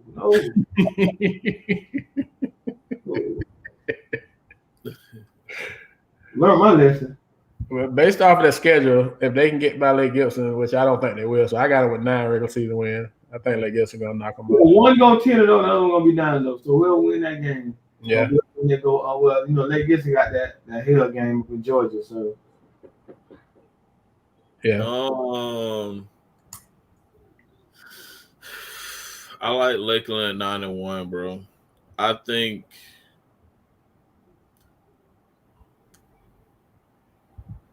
they may get tripped up. They got Manatee, Lake Gibson, and I don't know what a Popka got this year.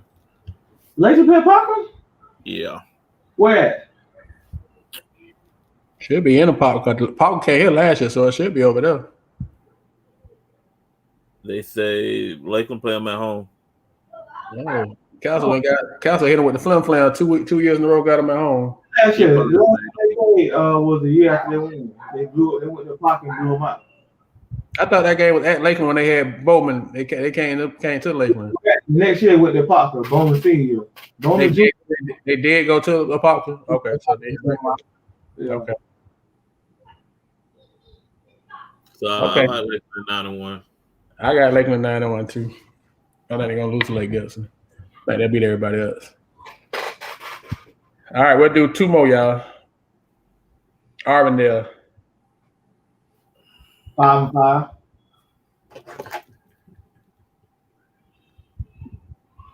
Yeah, Arvindale can have a 10-star corner. Phil Castle hiking hand the ball off every second. That's all I'm saying. They saying, and I hope for the kids that's catching the ball that they keep throwing it. But I just know I've been watching Bill Castle for 30-some years, and I don't care what he got out wide.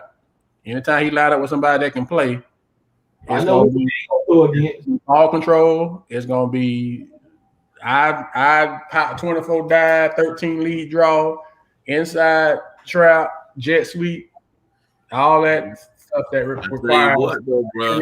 Tyler Williams at receiver at 6'5" is a problem. Hey, throw it to Tyler then against Lake Gibson. You'll see what the problem is. I'm just saying, bro. He's 6'5". Foot right now playing against them. Tyler, fine fella. That's not a foot. We love him to death here on Polk Hoops. Boy, yeah. I mean, that'd be a good one to see, boy, because them 2 guys over there, them 2 guys is. And I know, John Smith. I know you gotta stick with your loyalty, but we objective here at Polk Hoops. We objective, especially when it comes to football. That's 2 guys there. That boy had 4 interceptions. One was called back, so he ended up with 3 in the kickoff game. That boy didn't play cornerback the first 3 or 4 games and ended up with 9 interceptions. Man, I ain't trying that, man. That man is Reeves Island and Deion Sanders put together. This is the thing, though, bro. You know why he getting all that action? Because people they have stopped throwing at Sam, bro. So he getting all that action. So now what do you do? What you do? Who you throw? Sam, yeah, you definitely ain't gonna do that. So that's why he getting all the action, because they won't try Sam at all, bro. Now if you wanna throw at Lake Gibson, I'm going up the street. I'm going right up the middle. Cause boy, they were bombing in the death, boy. Listen, them boy was getting bombed and catching cramps right up the middle. I like Arvindale with 7 wins, bro. Looking at their schedule. Okay. They lost to East Lake. They play Leesburg, you said? They play Fort Central. I don't know who this is out of Daytona that they play. They got Leesburg, Heritage, Kathleen, Gateway, Winter Haven, U Galley, Lake Wells. Put them. I said they're around 6 or 7 wins. When they play Leesburg, I want to go to that. They play Leesburg on the 3rd at home. Friday the 3rd at home. Like this Friday? Oh, like Labor Day, like next Friday. Yeah. Next Friday. Okay. Hey, Corey, I hear you. Well, boy, yeah, you're right. Try saying you want to, but boy, I definitely ain't throwing that money. I ain't even questioning about that. Come on, bro. Like if the offensive coordinator, if you're gonna be scared to go at them boys, then you don't need to be coaching anyway. It's up to the coach to put them in a position to. But like you said, they special talents, but you can just not even try it. Man, listen, that I'm telling you, Billy D, you got to see this before you got to see what's on. I'm with you. I'm with you, but you just gonna say you're not gonna throw at them at all? I'm gonna throw it out, man. Man, listen. You know, Billy D used to be an OC.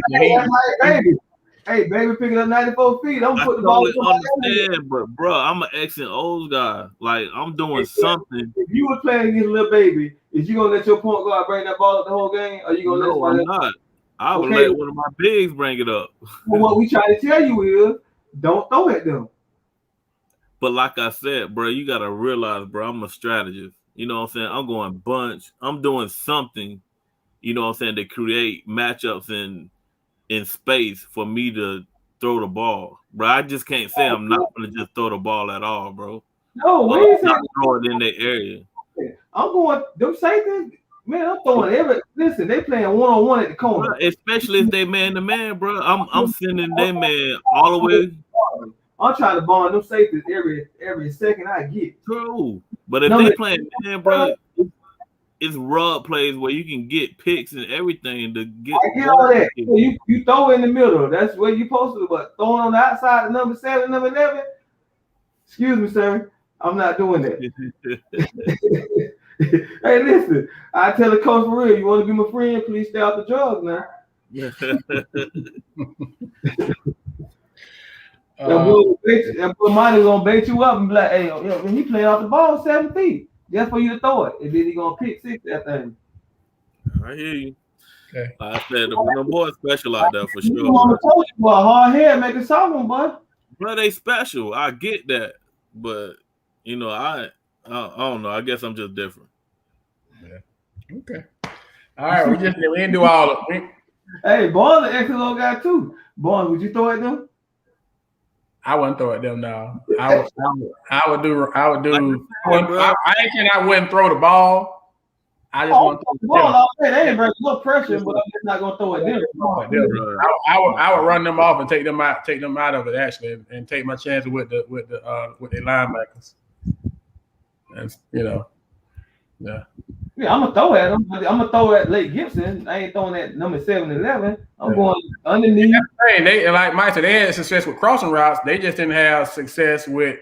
They didn't have success when they went at them.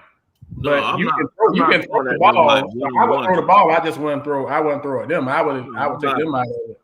I'm not trying to throw fade routes or go routes on them. Yeah, that's what I'm saying. I ain't throwing that. Yeah, but I'm going top. If I'm gonna go up top, I'm going in the slot. And number 3, number 33, 23. I'm throwing at 23 all day. He caught 10 cramps in the first quarter. I'm throwing at him all day. He got to show me he can cut. I ain't throwing nothing short because his instinct is jumping on the ball on a short one. But boy, he gonna have to show me he got some speed. Yeah, he jumped 2. He should have had 2 picks. He dropped 2 pick sixes. Like jumped the ball perfect. He just dropped it. You know what I'm saying? That underneath stuff, his instinct is a problem. But boy, if I'm going, he gonna show me that. Them boys out there, that's not even smart as a coach. He going 1-on-1 at the corner. They got the safety going slots. I'm going on top of the safety all day. Yeah, I take my chance with the safety and then 1-on-1 with them kids. Yeah, that's no brainer. Yeah, I'm not doing that. Hey, they Plant dropped one. Plant got one deep, and then the next time they came out, he dropped the wide open one, bro. That kind of changed their momentum. Yeah. Well, man, I don't believe in the hydration. I believe you out of shape. You catch a cramp like that in the first quarter. Come on, I saw him catch cramps last year against Lakeland the same way. They need a new strength and conditioning coach. Bro, that's preparation, bro. We ain't making them excuses for him, London. We know he's a great 5. He's a 5-star. He playing at the Power 5. But boy, cramping up like that, I'm disappointed. I wonder what they eat him. If they eating grilled hamburgers or something for the game over Bro, obviously, bro, they're not running enough, bro. Like, Biggest what is how your practice set up? You know what I'm saying? Like, what is your conditioning program? My thing was you got to be in shape before practice starts. It's hard to get them in shape like once practice start. So But what it's, was they doing during the summer?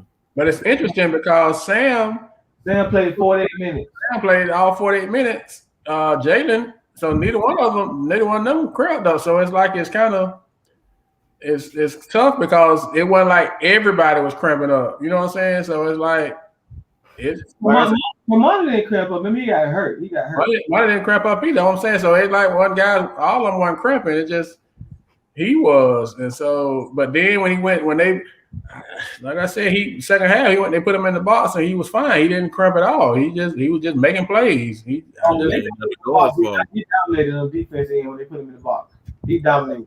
He tackled everything. But listen, as soon as he lined up over a slot, I'm calling something, boy. Underlay. I'm going underlay. And then, like we were saying on offense, man, when Sam turned around on offense, playing, it ain't have no safety on the top. We thought, man, it gotta be an audible or something. I mean, automatic. I don't know what we got called, man. They had Sam 1-on-1 90% of the game, bro, and they wouldn't throw the ball at him. I'm going underlay, and just going up top, bro. I don't care who the corner was. Listen, man, that man is freaking nature, man. I'm calling it. Yeah, yeah. What play? Omaha. I'm calling Omaha. Oh man, bro, if you're gonna have them out there, you might as well use them. Oh, yeah. I'm talking about they real deal had one corner guard Sam 90% of the game, man. I couldn't believe what we were watching. And they only tried him one time. He got a pass interference on that one. Am I lying, Vaughn? They would not call. I mean, yeah, it was interesting. So you ain't gonna be deep in that cover 2 they play. You're not gonna be Lakeland deep. Yeah, and so hopefully Lake gets some learn from last year, not to try to beat them deep. Just do what Venice and Bloomingdale. If I'm coaching, that's what I'm doing. They're gonna bail and run that cover too. I'm just running crossing routes up under it all night, and Venice still open. Them guys still running wide open. Hey, that's why Venice ain't on the schedule. Oh, we'll play in the spring. That was Catholic. We're gonna play in the spring, buddy. Yeah. Can't bring you back down here. Yeah, man, we got us COVID, man. We can't have too many people coming in here. So, hey, hey, man. So, last question for the night. Same one from last week, man. What's your one goal? What's one thing you want to do? What's your 1%? You know, the goal is to get 1% better. Do one. You know, might be the same thing you said last week, but just what's one thing you got for yourself for this week? Bill, you can go. My one thing, bro, is, you know, I can't speak for anybody else, but bro, it's a lot of people that's around me that's dying from, you know, different things. And I would say I got off my health kick for a little while for the last couple of months. And so what I want to do is get back to eating healthier and get a little bit more active. That'll be my 1% this week. So I get my gallon of water ready, start getting back more active just to, you know, do what I can to protect myself, you know, from the things that are going on out here. Yeah, I'll stay healthy, try to continue getting in shape, and try to do something positive daily for a week. Okay. Whether giving a helping hand to somebody, just either through mentoring or whatever. Like I can show my goal is to show a motivational video to my kids in class every day, and hope they gain something off of it. So I want to continue that. I want to be.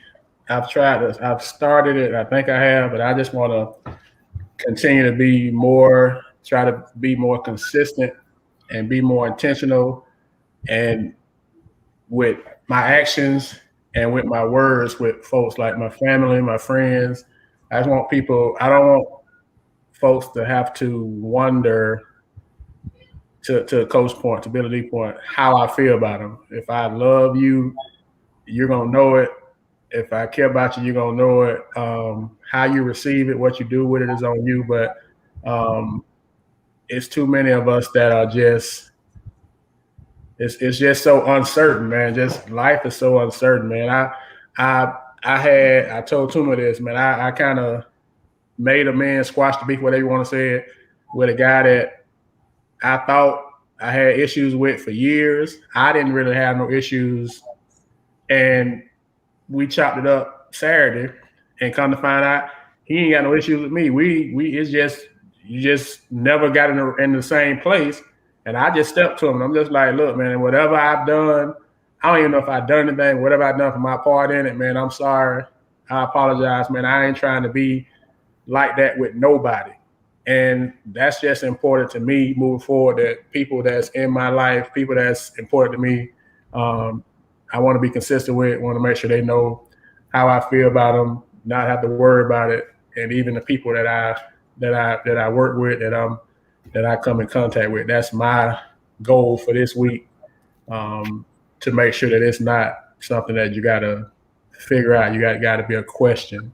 I'm just trying to be good with everybody. I'm trying to be good with everybody. And whether they good with me or not, I can't control that, but I'm trying to be good and intentional with everybody that I come in contact with. That's my goal for the week. That's my 1% for the week, to try to be better than I was and to try to continue to move forward.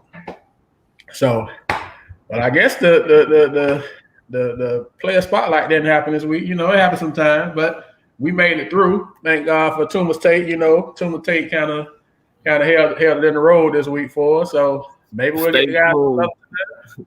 Stay tuned on Tuma Tate. He got more coming at you. Yeah, man, we got another one next week, and we got another one later in the week that's probably gonna break the page out. So I'm hesitant to post it, but I know I gotta post it because that's just what we do. So yeah, man. We appreciate y'all once again, man, rocking with us as you get ready to start your week. Make sure you be safe out here, man. It's so real with this COVID, this Delta variant, and all this stuff that is just going every which way, man. Take care of yourself, man. Don't take nothing for granted. Can't tell you how to live and what to do. You know, your preference is your preference, but we all just trying to be here, man. We trying to be here for ourselves. We trying to be here for each other, trying to be here for our family, man. So just make sure I can tell you I'm masking up. I can tell you I'm washing my hands. I can tell you I'm sanitizing. I can tell you I'm keeping my distance. That's what I'm doing, and I'm fully vaccinated. You whatever your preference is, man.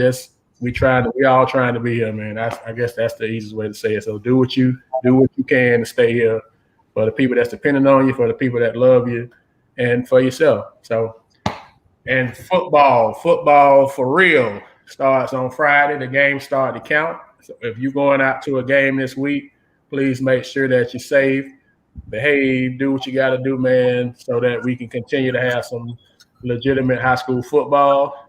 I know the kids are excited about it. I know they're happy. You know, they get to wear the jerseys, get to have pep rallies, get to actually go out there and the games count. Just so happy for them. And hopefully, you know, everybody has a great season.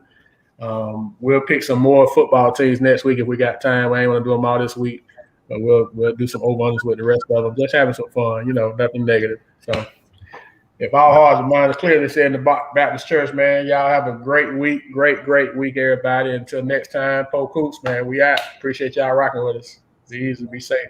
Have a great week.